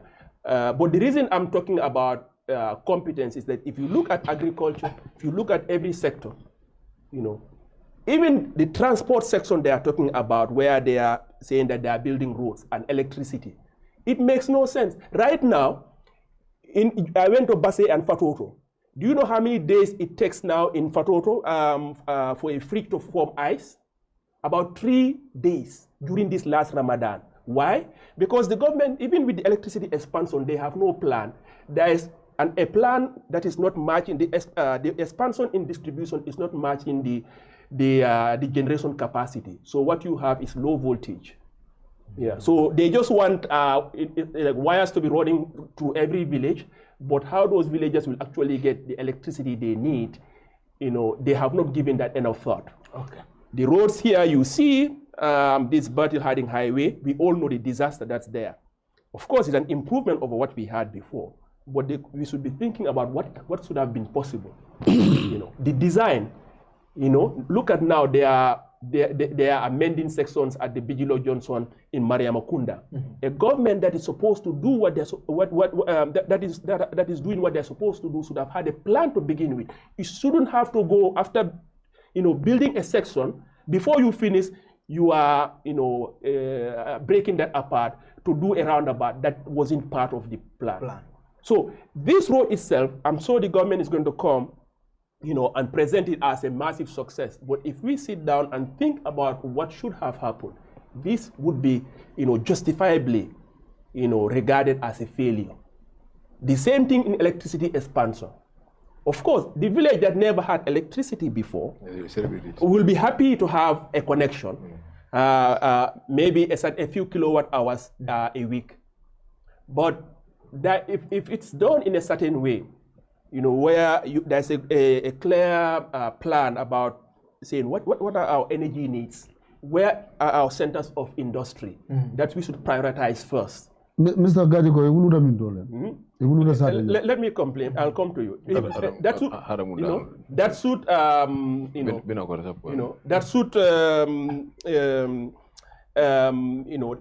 a plan here that should really guide implementation. Yeah. Then when that is done, eventually those people who we are talking about who never had it, they will have it in the way and in the manner and in the quality that they deserve. So right now, it have Fatoto made a Quran before they be wulula fam. Yeah. But B, of course, mommy as well see at me as Sanji Jama Koma. But this Nita Lode could be a Quran art Fatoto. But Sunkaro kono Fatoto ka kandi nyame aning kantora nyol tumana nyol ka kandi nyame.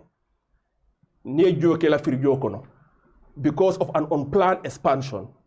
Elejo akatale fo tili saba janne ngala so be formula.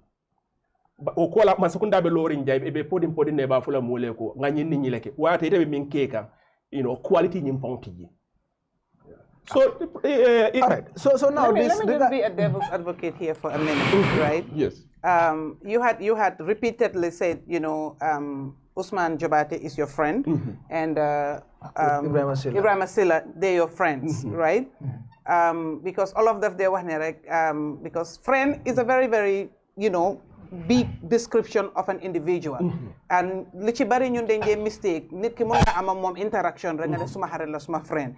And then to speak this way of them, I want to believe there is a close-knit relationship to stand on a national platform to say they're my friends, which, it's a good thing, not to dispel them, because you could have spoken about them and not even make this declaration that they're my personal people, they're my friends. But then all of them were one masa harit ma wax la sa jiko. At the end of the day, as your friends, I'm sure for years, have you engaged them? Because li yefi it's not their personal business. It's not their sole proprietor or a partnership business that they own solely, that nobody should even talk about. But then it's about Gambia and taxpayers' money. So that makes it your business. Have you ever engaged them to bring to them the ideas that you have, and as friends, for them to watch their back and make sure they tread on the right way, do the right thing for the interest of Gambia and Gambians, because it's taxpayers' money that are given to them and they pay taxpayers' money. Because man, dega man suma friend su ñaawé dama ñaaw. You understand? Man kuma taxaw oyé la suma xarit. Amna yo xamné doko def duma la sétane. Because boko defé dina won ñep ne do suma xarit parce que man meluma non. So what is your relationship with them and your interaction with them in regards to how you see them run the institutions that are put in their custody to run, to make things better and provide service to the citizenry? And you have said it is that bad that they deserve to be dismissed or to be fired. They don't deserve to be in those positions. So what have you played to make sure that has changed, or that is changed, or whatever it is? Because MC me, I'm the lump don def. Dina daw dafa nubu. Parce que xam na ne ñeme ñu ma néné gis ko o yek ko. Parce que dëkk bi yépp xam nañ ne daf ma jege. How man understand nga li ma try to yeah. No, so I can tell, this is actually the opportunities I've had. This is not the first time. I've had personal meetings even with both Ousman Jobate and Minister Silla.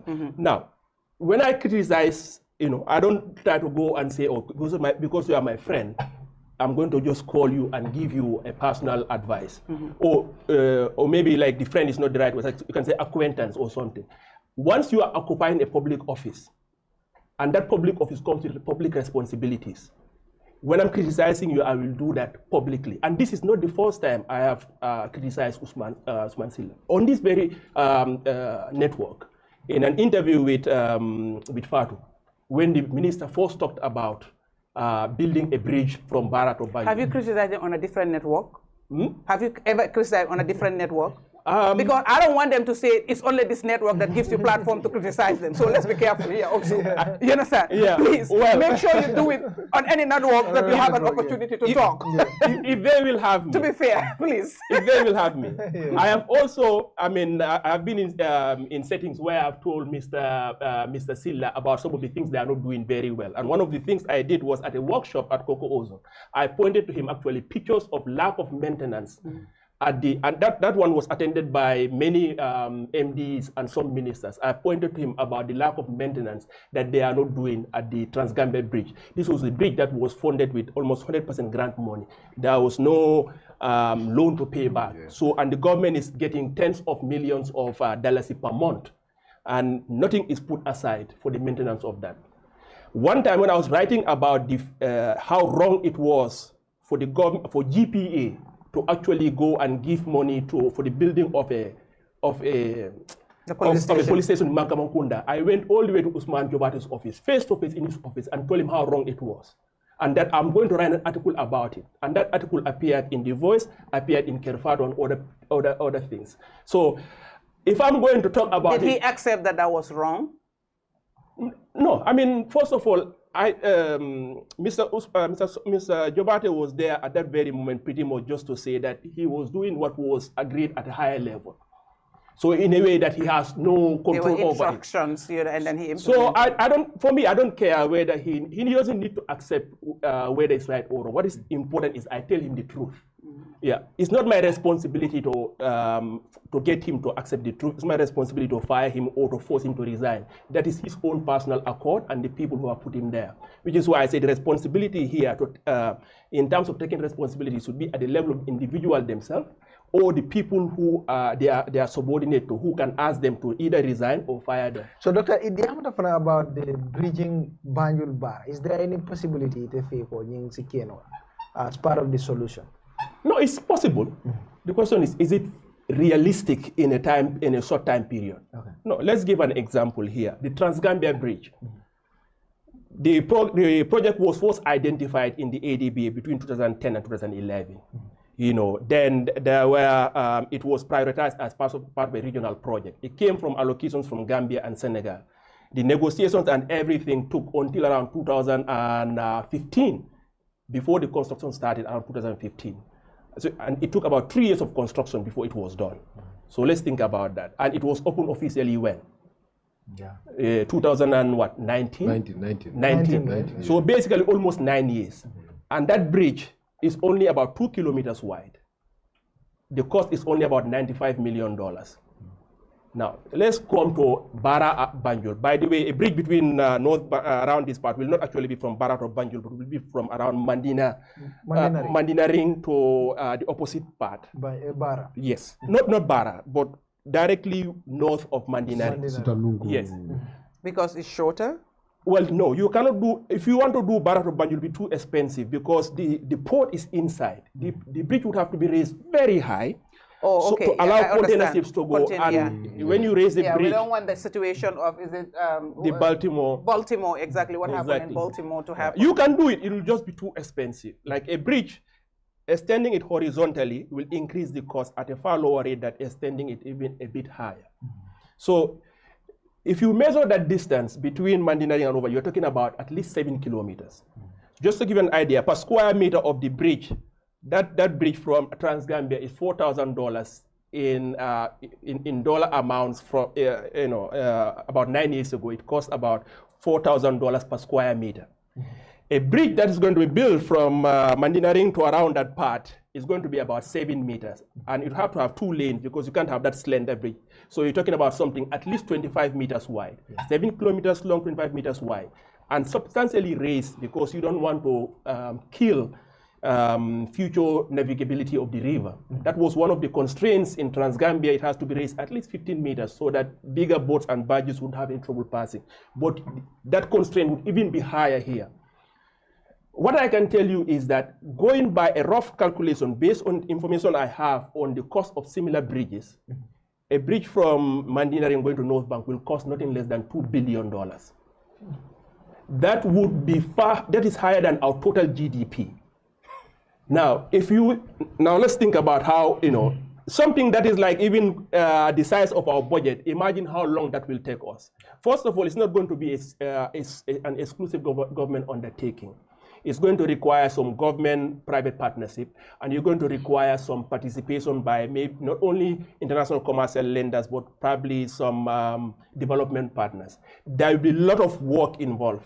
Environmental social impact assessments will take a few years, but the more difficult part would be raising of the finances. If you think about our total budget is somewhere around 500, government budget is 500 million. So it's a quarter of that. And there's no way we are putting we're already using a big chunk of that for debt service already that we have. So you begin to see what the problem is. Even if we have a public-private partnership where the private sector partner says, I'm going to cover, let's say, half or 3/4 of the cost, and the government covers only a small part. There are two problems. First, how does Gambia raise funds? Now, we'll talk about debt, but our debt sustainability rating is we are close to debt distress. We are at high. There are 4 categories: low, medium, high debt distress. We are at high level. So borrowing large amount is not really on the cards. So suppose a private sector partner wants to come. Now, just do a back of the envelope calculation. If a private sector partner is going to cover, let's say, 75% of that cost, they have to bear like 1.75 billion. Then you have to think about how they are going to recoup their investment. It's going to come through what? The toll charges. Now, the toll charges will have to be calculated over a long time, so anywhere from 20 to 30 years. But do a back of the envelope calculation, the net present value, how much traffic will you have to get, you know, and how much do you have to charge per vehicle for the private sector partner to recoup that investment. Let me put it in a different way. If 5,000 vehicles cross a day on that bridge, and you charge anyone crossing, you charge them $2,000 for crossing. That would be too high. Most people will not pay it. Yeah. Let's say you charge them $2,000. The bridge, they will not be able to pay the cost of the bridge in 50 years. 50 years. 50 years. So the point, so the reason I'm saying all of this is the following. When a minister stands before the country and wants to say something like, this is why when this thing came up before, Ibrahim Silla mentioned it before on a previous, I said he wasn't serious. And I'll repeat the fact. If you are serious, you take your job seriously, you are going to talk about something. You are a minister of information, you are a minister at cabinet level. For God's sake, you have a responsibility. You have a whole staff under you. Do the necessary homework to make sure what you are going to say, you've given it some thought, the consideration, so that you just don't do empty talk. And you don't needlessly raise people's hope for something that is not feasible within the current situation we are in. So right now, our best bet is the ferries that are coming. Like a bridge, this government is not in any position to build a bridge in between Barat or Banjul, because they can't borrow the money. They have no, right now the minister who is talking himself has no idea what the cost is. Because if he knows what the cost is, then he'll be a bit careful about what he is mentioning in terms of the Lagos-Dakar corridor. That corridor is there, but that corridor does not mandate the construction of a bridge. That corridor's existence is not negated by the fact that you have to cross a ferry or you have to take a detour to Farafenni. You know, but the way he's talking about that corridor, it makes it seem like for that corridor to be realized as a project of the ADB, that it has to be, the bridge has to be there. That is not true. And I think he should know that. If he doesn't know, he's incompetent. If he knows, he's lying. So the fact of the matter is the bridge thing, if the government is serious about the bridge, we should have a hope of building it. But to build a bridge, you need to have the type of economic growth we've had within the Adam Barrow government. Is not the kind of economic growth that should allow us today to build the bridge. We would need a few more years for the bridge to happen. The bridge obviously should be a goal of any future government. Okay. It should be a goal. We should want the bridge to happen because it will be good for us. But if, like they say, if wishes were... it's not easy just the way they're mentioning it. Yeah, it's not. Wishes were horses. Yeah, we would all be fly, you know. Right. So here, right now, the fact of the matter is we need a government that is serious in everything they are doing. And whenever you are serious, whenever you are talking about a project, that you are putting in people's mind about the possibility and the hope, you know, please do us the courtesy of being frank about it. So in terms of the Bara problem, the Bara Banjul Bridge, let's be realistic and these ferries that are being ordered, they come here and they start. But even if the money were lying today, it would take minimum another 10 years, just like a smaller bridge, which is a fraction of that bridge. You know, just a fraction of that bridge, how long it took. This one might even take even longer because of the width, the depth, and the amount of marshland that you have to cover. You know, just to get to the river part, it's a significant area than you have in Ilitenda and Bambatenda. All right. So, Nene, what is your reaction about these ferries? Hello. Waro, right? Waro, guy. Waro, right? Because it's always scary when all of a sudden you sit and see news break, ferry bi changna, nit ñang ci biir ferry bi. You understand? Ku fa am nit mom nga gëna loxango. Ba pare ñi nekk ci biir ferry bi nim ko waxé rek, you know, some people suñu cross ferry bi they get nauseated. Di nga gis ñenay ñuy wuccu. Di nga gis ñenay duñ mëna wax duñ def dara, you understand, and things like that. So ñu bari cross nañ ko many times way taxut ñu min ko because ndox ak land dafa uté. So way buñ nekké, I mean, dafa ruslu 50 ñaata years independence lañ celebrate? 58. And we are still having issues of ferry. No, 59. 59. 59. Yeah. Ferry the channel. Next year, 60. 60, yeah, 60 exactly. Year, but 60 years of what? What do we have to show for it? I watched the First Lady of Sierra Leone the other time when she went to America at Harvard, had that interview. Yeah. And I agree in total. We call ourselves independent country, independent, and we celebrate this day every year. But we really are not. What do we have to show for it? It's really embarrassing. Imagine a country like Gambia, 59 years of independence. We are struggling with Ferry, imagine right now, moto yifa neka, sen moto yoyo limlen muna jox in terms of income, it has been cut and tied somewhere. That means, understand that somebody is holding it, but then there is no replacement. Is anybody compensating them? You know, if it's commercial vehicle, the personal vehicle, and the office vehicle, is anybody compensating for that time lost, for those resources that being lost? You know, and then it's like, for how many days since that day? It's honestly, it's embarrassing. At the end of the day, when you talk about, you know, lack of foresight and leadership, the likes of Taliban will strangle you and want to squeeze every water in your body. You know what I mean? Because they take it personal. They will send it, oh, you're referring to Adama Barrow. It's beyond Adama Barrow. It's Adama Barrow and everybody else that is eating our taxpayers' money in the name of a position that you're holding and not able to do the job that you are paid to do. That's what it is. Sawasi Ibrahim Asila at Jabate, you know what I mean? When it comes to the professionalism side and failing to do what they're paid to do, I agree. Anywhere else, these people would have resigned themselves, or the job will not be there for them anymore. Because, the health and safety part of having thousands of people, not thousands in a ferry, they deal thousands at a time, hundreds of people, at least hundreds. Yeah. Hundreds of people on the ferry, you understand, with your goods and services, your car, stuck, and you are uncertain what could happen. Because when the ferry is just going and everybody is telling you, Muntatahau, we don't even know where the ferry is going. The wind is just blowing the ferry. That is scary. It's very, very scary, and it's health and safety. And that tell you, nakaling fonke domi adama. This country, time is a problem. Nyun lu nyaka, lack of respect for time, monyo ko nyakal. A lot is being lost right now. How much work has this lack of ferry halted? How much income has this lack of ferry hold? I'm not even talking about the money that the ferry is bringing. Because lolo mom, so in the 10, understand nga, 4 am na fum duga. Maybe 60 rek moy duga fum wara duga. That 6 yoy non tam da dinañ ko dugalat fo xamne dina add value pour ñu war ko ge. Because like you say, ferry buy daw ñetti ferry. Nga dem ba ñetti yépp kaput. Then lack of incompetence mungi fofu nono. I'm not going to do work. And I see they're talking about they're calling the operations manager, the engineer, the whatever at the police station. I don't know how true, but I saw those things going around for questioning and investigation. Of what? Actually, at this point? If I may just add, so sorry to interrupt. If I may, I forgot one thing to add.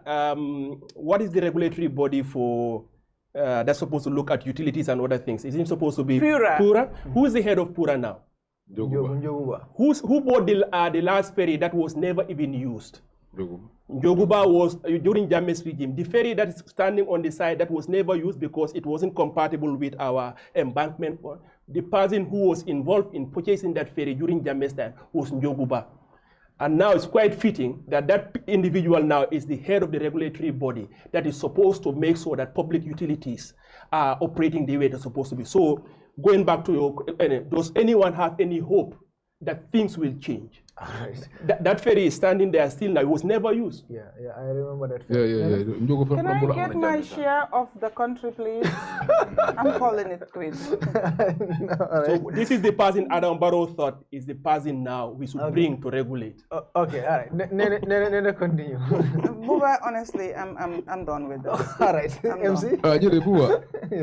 Fogna ne man dama ñëkke massa Gambien si nga xam ne ni ngay jàll si ferry bi FID am ñu jógee Baara Esaw ñëw di liggéey si biir Banjul delluwaat di seen dee keroog ma dem Sénégal si gaal laa dugga bu ko ferry amut MC ko la ji si gaal non da di dama sonal non da di dama nii waaye xam nga dama mel loo fi ma ne waa jigéen yaa ngi si biir xay ma jéego waaw ku jigéen dugga si biir xay ma dama struggle la jigéen yi wate gaal bi suma xaftaan bi fa tooy man nu ñu toogee gaal mënuma toog gaal maa ngi doon dugal gaal so because maa ngi dem Sénégal pour dem Transgambie dafa sori man xaaral ma jéngu gaal bi rek so mu nekk lu nga xam ne lu métti la si ñu xam ne ñu ngi dem Banjul di jaala Banjul Baara war a ñëw liggéey si si wàllu business bi tam économie bi tam yooyu yëpp peut être mu ko docteur wax ak nee loolu mooy dëgg parce que ñetti féeri mu ngee daw yëpp war a ñëw taxaw benn yoon pam loolu dafa war a jaaxal Gambien si yëpp su nekkee ne suñ leadership bi ñoom leen dénk place yooyu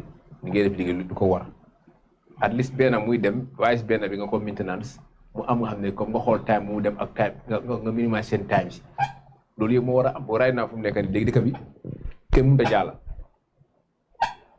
so léegi ñu war na ñëw fii léegi dañ am pour toog parce que pour nga dem ba Transgambie Sénégal bi Farafenni bi war a ñëwaat baag amee beneen mënum loolu amee mënum ko afford sax pour am xaalis boobu so lii dafa nekk lu nga xam ne coowi féeri bi yàgg nañ ko dégg every 1 week 2 weeks dégg nañ féeri bi am na problème féeri bi mënut a costé féeri bi nii ñëpp ñu ngi ko yuuxu di jooy ñi yaa ngi koo vidéo affaire dañ ko def appa sax di ko def affaire yi caaxaan di ko fi ay TikTok bi fële ñu koo vidéo ñi di ree xam nga ñi yaa doo di comprendre loolu peut être government bi am nga seen main priority mooy du ite askan bi ñoom li ñu gëm rek mooy cross carpet ñu célébré ko ñu ici all cabinet ministre ñu toog si ten bi du sangam ñëw na cross na carpet ñu jël ay moto jël ay xaalis taaj ko so yooyu la gars yi gëm ne loolu mooy liggéey alal booy dugg si cross carpet ak mu doy dugg si cross carpet soo ko dugaloon tey si féeri yi nii réew mi tey kon problème wu dañ ko war a fàtte peut-être 2019 la président Barrow taxaw ne Banjul Baara dina ko bri 2019 la ko wax and it was a promise la woon bu nga xam ne comme promise Gambians waaw so léegi right now léegi nga wax loolu ba léegi moo tax ma ne waa ñëw mi bu Barrow jaaree ñëw foofu ñaata mu ngi ñëw too mi di people too foofu la ko waxoon te ba léegi laaju leen ko nekkoon fii soo faan la moo toll la moo xewaagu moo tax de woon ne soo bëggee nguur respect la il faut nga bañ dama ko doon wax moo demee si too ma ne leen waa koo bi nguur su ñëwee taxaw ngeen sànni ko karta mu win dafa ne ñii du problème ñii su ma ñëwee rek den ma sànnil soo jaru sax ma liggéeyal leen waaye soo bañee il faut nga door ne lii ma seen problème ñaa taxaw ba gis ne naa ko saafara barki démba Njaay gis naa démba xalaa xam barki démba laa gis ñu ne xam dañu sign pour signing ceremony of naka ñaari féeri soo xoolee normally sax comme lay am na law bu nga xam ne ñu ngi ko génne public xaw ma naka media law bi for naka media for information xaw ma naka bill boobu ay is important access to information understand waaw exactly loolu war naa mun a dimbale understand nga ñu xam tender bi naka la lan mooy di agreement lan mooy di contract lan la Gambie war a fay naka lañ ko war a fayee den gis rek gars yi ngeen sign rek Can you negotiate the sign? Wow, because wow.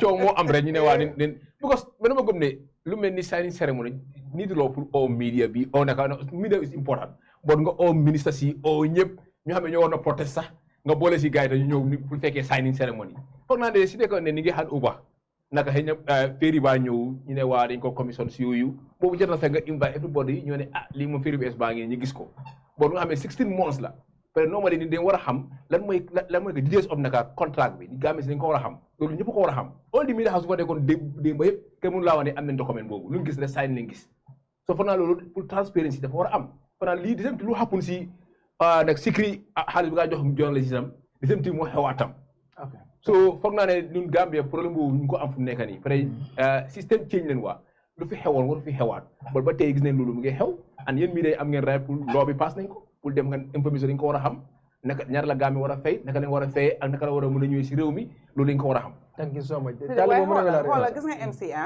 ndax media bi dem nañ da oo nañ de oo nañ dafa mel ni gis nga if you're selling a product right yow mi jaay xam nga sa product bi.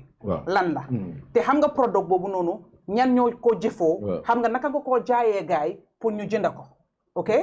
Now to be the devil's advocate and for the government for a minute ñoom dañ am xam nañ naka lañ dee getee onto the citizenry when they're selling things out just pour mbaamal leen or whatever and they do it so well and I applaud them they're on top of their game they come with that media stunt understand nga and pour just shut everybody up because really Ferry.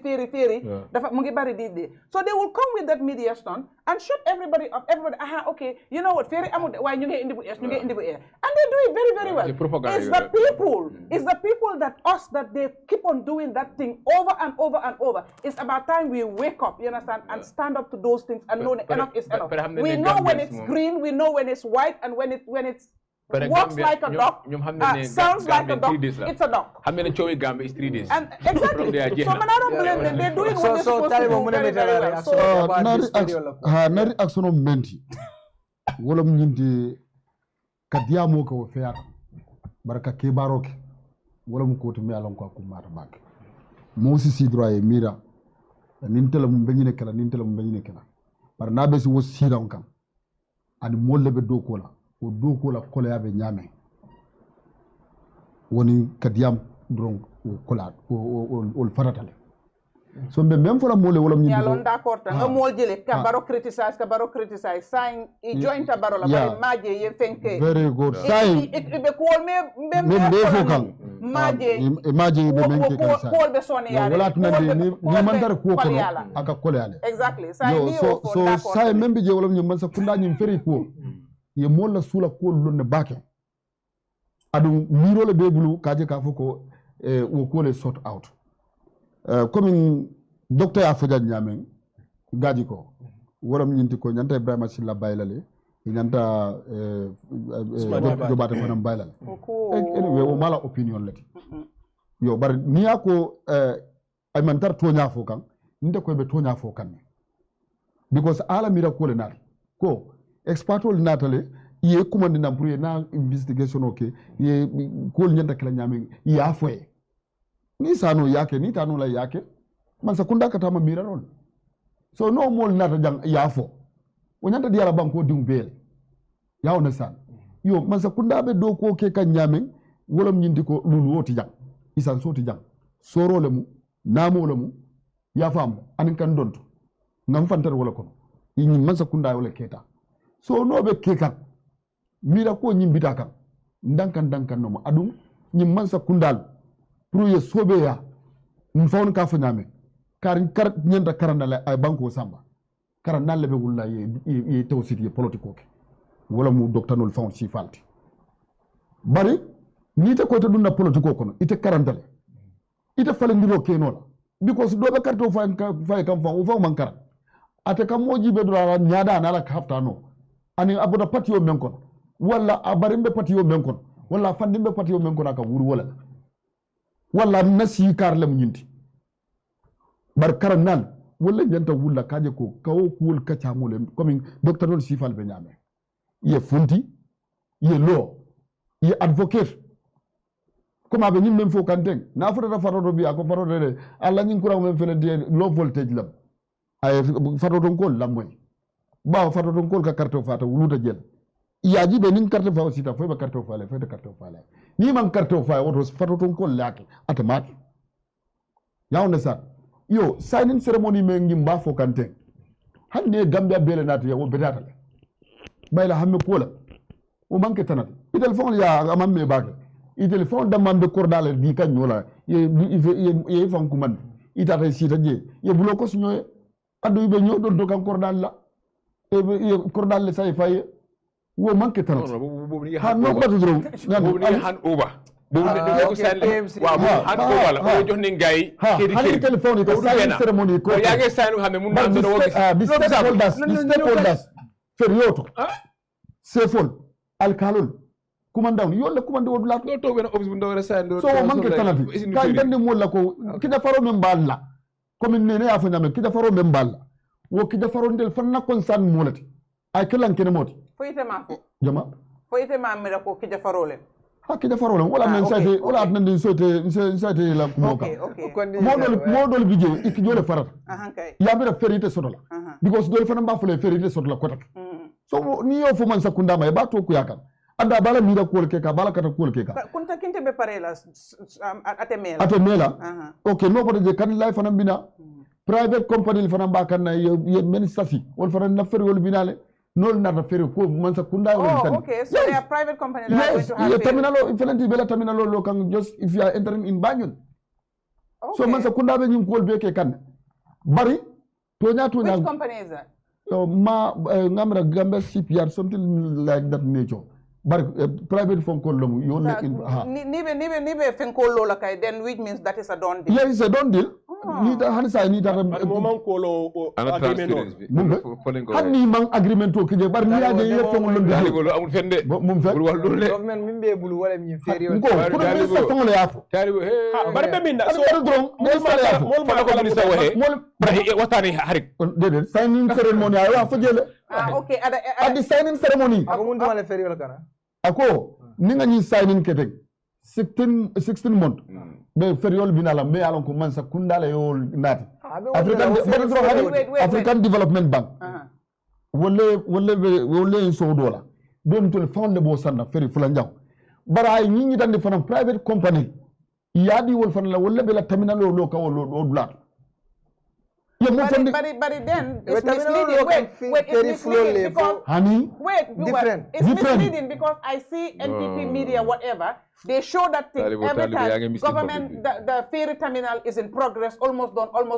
So, nima fonunja. Tenga mira loko government leba. Wo asikeno ye mistake ko soro je bar kunu minister men seniandi. Wala private company ye kele coming ye airport ke nyamin ye poro faranto ke wonyale.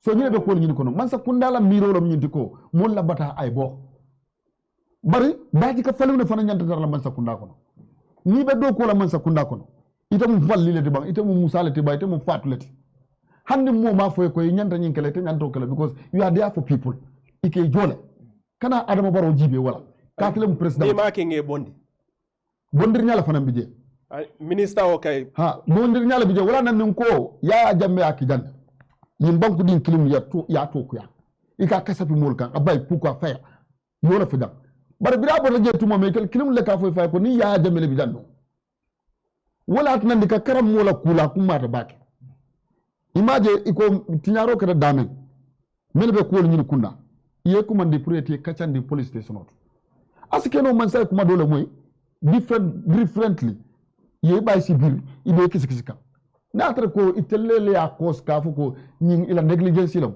ñante baylal ñing kisikisiro ko ye bay ikane dang bayro fonto ye soro biko se mo jamal la hajotinya do sinano bada ma fa asimuru ay fa ala jata kende do fo su jolom bakono imajal ko motol be feri ko You know, I noticed some double standard here. Bayro seke nying dol la ye kese bayro te amanke bayro fanang te hama kese ye soro ni investigation okeda atar ko melbe duma ko nganyim fo minister minister yanda talal Ibrahima Silla anam fatang amang ke fa braba okay anyanta tara de tumandon amang tala dorong isa soro exactly ni o fo because d'accord because mune bijo wala nyindi ko bari alon kol ka kijane nga permanent secretary do ta jande nga soro yo soto recording ne fa da ba fu la fa be fendi la ministre la fa o fa man kiskiso man fu da ministre la bundato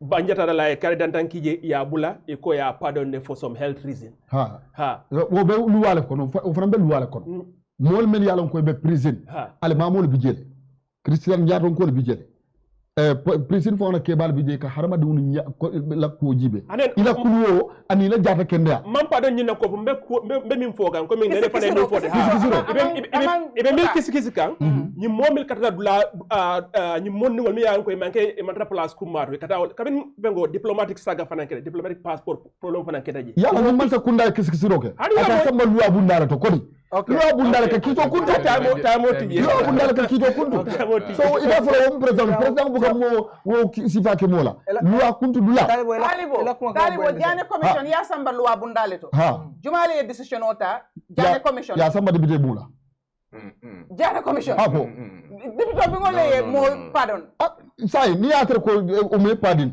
okay yalla luwa bring abota baro why okay sai nene okay sai mbar ngene ngela ko mo fam luwa manyim fo ka fo ko ninjane commission ye ko mel landi luwa do ta gulindi nola fa yo fa ay mendi president la sembo sa afundindi nola asa bala fa kam wala bije bara ma fo ka fo ko jani commission la ko wo dati je no nata mo manyanda so wona ka fo nyin kisi ro atata luwa bundato mbole fo kay ngo fo ku nakata luwa bundal ni be mo fana bulala kata luwa bundal to ila advice la kana ayo getting me so memem fo la gambian ko le wala nyindi ko nyim banko mum bele tati man sa wo man sa sita don le ba fo lay ma ben don ba fo lay ya ben wote bayno la man satina la membe be satisfy ite be la mi da ko fo la ten nyim don fana bala be mo fo la ten bar lolli tiyon ali nga funti nga lo politiko la bar nal katun tel bulu intel dammal kan na campagne ki ni sita be dammal talan karanta mankara be dammal tala du wala be coco siyadla bar nin karan nal nata ite intellectual ndega lon ko intellectual woro ni be kafu kilum kono kanyum banko samba iti tala hani janni kutala bani hani janni juma hani janni jang iti tala ibatu la nyon so la dron wala sono kata jan iko intellectual lebe adama barono ma tar woro ngola dila dron e nyoko ko ya jamme me yalon ko sojar ken sonom jan sanni mo wandim fula ay mol samba so ñu be ko ñini ko okay thank you so much talibo mbe sarla wole fe so saying time mo bantale docteur be sarla mo no ñu okay ndel be bitum ne ay min kaca be kala banko la ñaatuta bebe duwa ka wol bitum comme ngamen fo the next election wa jam fata janna bar janni election be sila jumale na ñaaton koti adam baro anati fane momil aponje inyanta kol mil kala ya ka nyama ibe mil ke kam min manke siloti you know trying to find a few media houses mi yaron ke be krodi la wala o kusibal ya bula ku jamal man tata kam batabi sa nyim banko kono baki development dol be ke kanjele to nyanga improvement no jele bar ko nyanta futal dame bi gambia kono amanya ka jela so nyanta mirala wala kana jube don komin bimbe damen anin kununte ma wote nyanta mirala fana nin kol keta nyama bi nyanta tarla be tembo minto manyaka jela fu alright thank you so much doctor yalo be matuti yalo lasta mon fola ngako beje baro amanyana fambatande la sang pour que media house ko do dile la yena san amanyana kadi parce que right ni the current situation where we are right now baro does not have any opposition that we can look at and say there are chances of that opposition, you know, ousting Barrow in 2026. So Barrow gonna wan bandang na cruise def look on unless people mobilize and become serious, you understand, and look viable that they can do what the job entails. But as we stand, the honest truth is there is no serious opposition you can look at and say they have what it takes. No, I don't want me to opposition to Tarlala. No.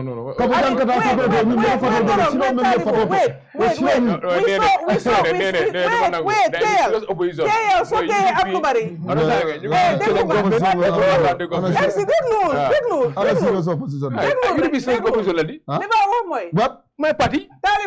Talibo, ite ye la moy doro. Movement ye, clubs ye, yep wagu rëy la ak seek relevance ak buga view sen page yi. Lolu defut liggéey bi. Defu ko. And comparison bi ñoo def ak Sénégal la buga ñu bayyi.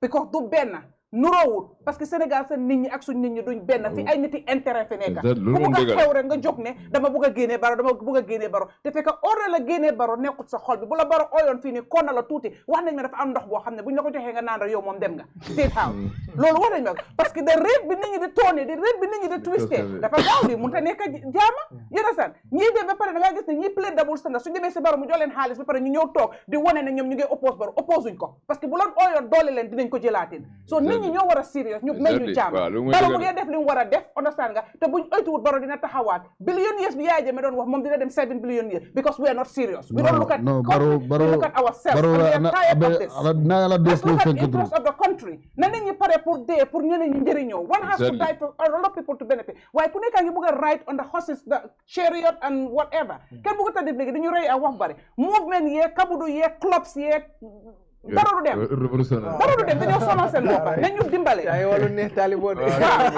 talibo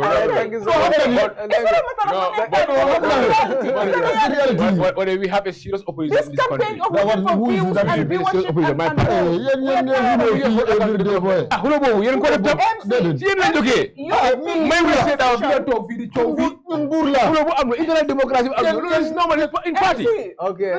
UDP is opposition but UDP alone as a party cannot take Barrow out of here. And no, we need every party. We need everybody. But you guys are not working to get other parties to join you. Thank you.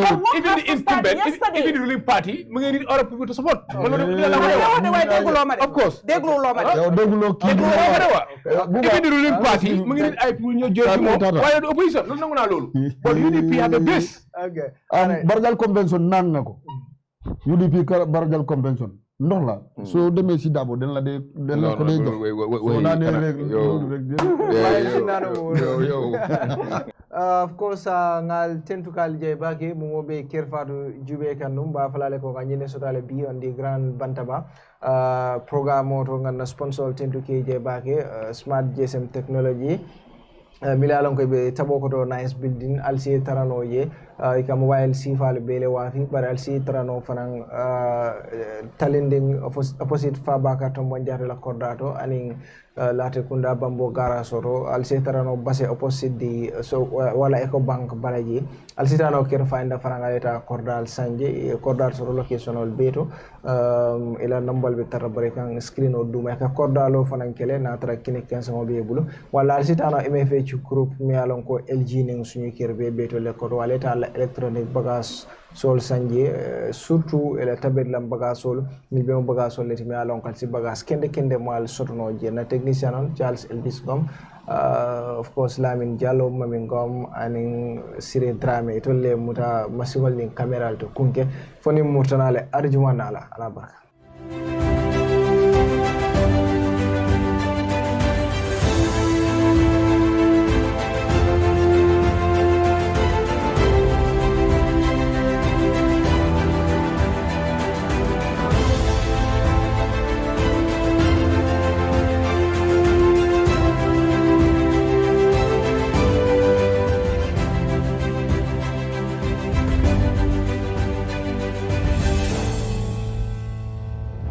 Aketa Gambia se wotika OIC Summit giyanyinan membe kela abentang ani lulu njangoti abekela mekaro tilinani katafo atili lulu kan 2024 mansa kewolu presidentolu maralalu prime ministerlu ani ngol me yalon ko wolle be bala andi dabe nyinka photo men tata fo banku taw lulu ani worowula wolle be bennan na banko kan pour nyimbe ngona membe kela tarikoti bengo ko ngofango ibe men kachala wolem ka jankundir ke kilimbaya kilingola ani nyomuto katambi kachalu landa malu tema pour na banko la yirwa ani nyatota ibe kumandir ke la Gambia dingolu bela kake kilinti kamansa kunda fasa ila sinfa nyato ye menta pour ka bembajia me yalonko motenyi nalala alinga na timinandi ya itandi na chosano na hadabadia aninda daji ko kendo me yalonko dunia ya lowol alika fu manga ke tarikoti ngalo nga ke kilinti nga nyomuta ngaje ko nyimbentang ani lulu njaw OIC Summit Gambia kono ngubende di me yalonko motenyi nalala.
Are you tired of your outdated mobile phone?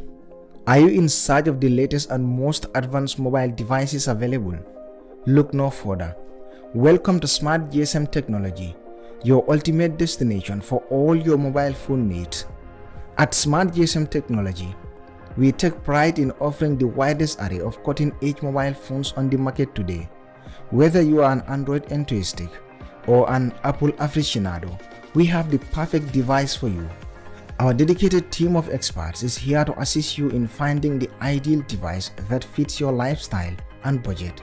Whether you are seeking a sleek and powerful flagship phone from leading brands like Samsung, Apple, Huawei, the latest Tecno and Itel phones, or something simpler like original Android and iPhone chargers, power banks, flat screen TVs ranging from 32 to 55 inches, and various electronics materials, we have got you covered. Looking for a budget-friendly option without sacrificing quality? We offer a wide range of affordable smartphones that still deliver outstanding performance. Are you one of those who crave innovation? Our selection includes the latest foldable phones with their futuristic designs and versatile capabilities. But it's not just about mobile phones themselves. At Smart GSM Technology, we understand the importance of accessories in enhancing your mobile experience. From stylish cases and screen protectors to wireless chargers and Bluetooth headphones, we have everything for you under one roof. And let's not forget about our exceptional customer service. Our friendly staff is always ready to assist you with any question or technical issues you may encounter. With Smart GSM Technology, you can own your dream mobile phone without breaking the bank. So why wait? Visit Smart GSM Technology today and unlock a world of possibilities with our incredible range of mobile phones. We also offer mobile phone repairs.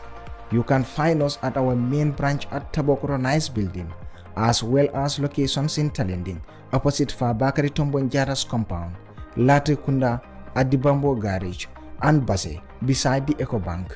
For more information, feel free to contact us at 7466-360 or 75-333-68. Smart GSM Technology, where your mobile experience begins. CareFinder is a real estate company that focuses on property development within the Gambia. We pride ourselves with providing not just quality and durable houses, but also state-of-the-art designs tailored to our clients' tastes and expectations. Our unique experience and expertise is second to none in the industry. We are currently building and selling 3-bedroom bungalows at Sukuta Traffic Lights and Jabang.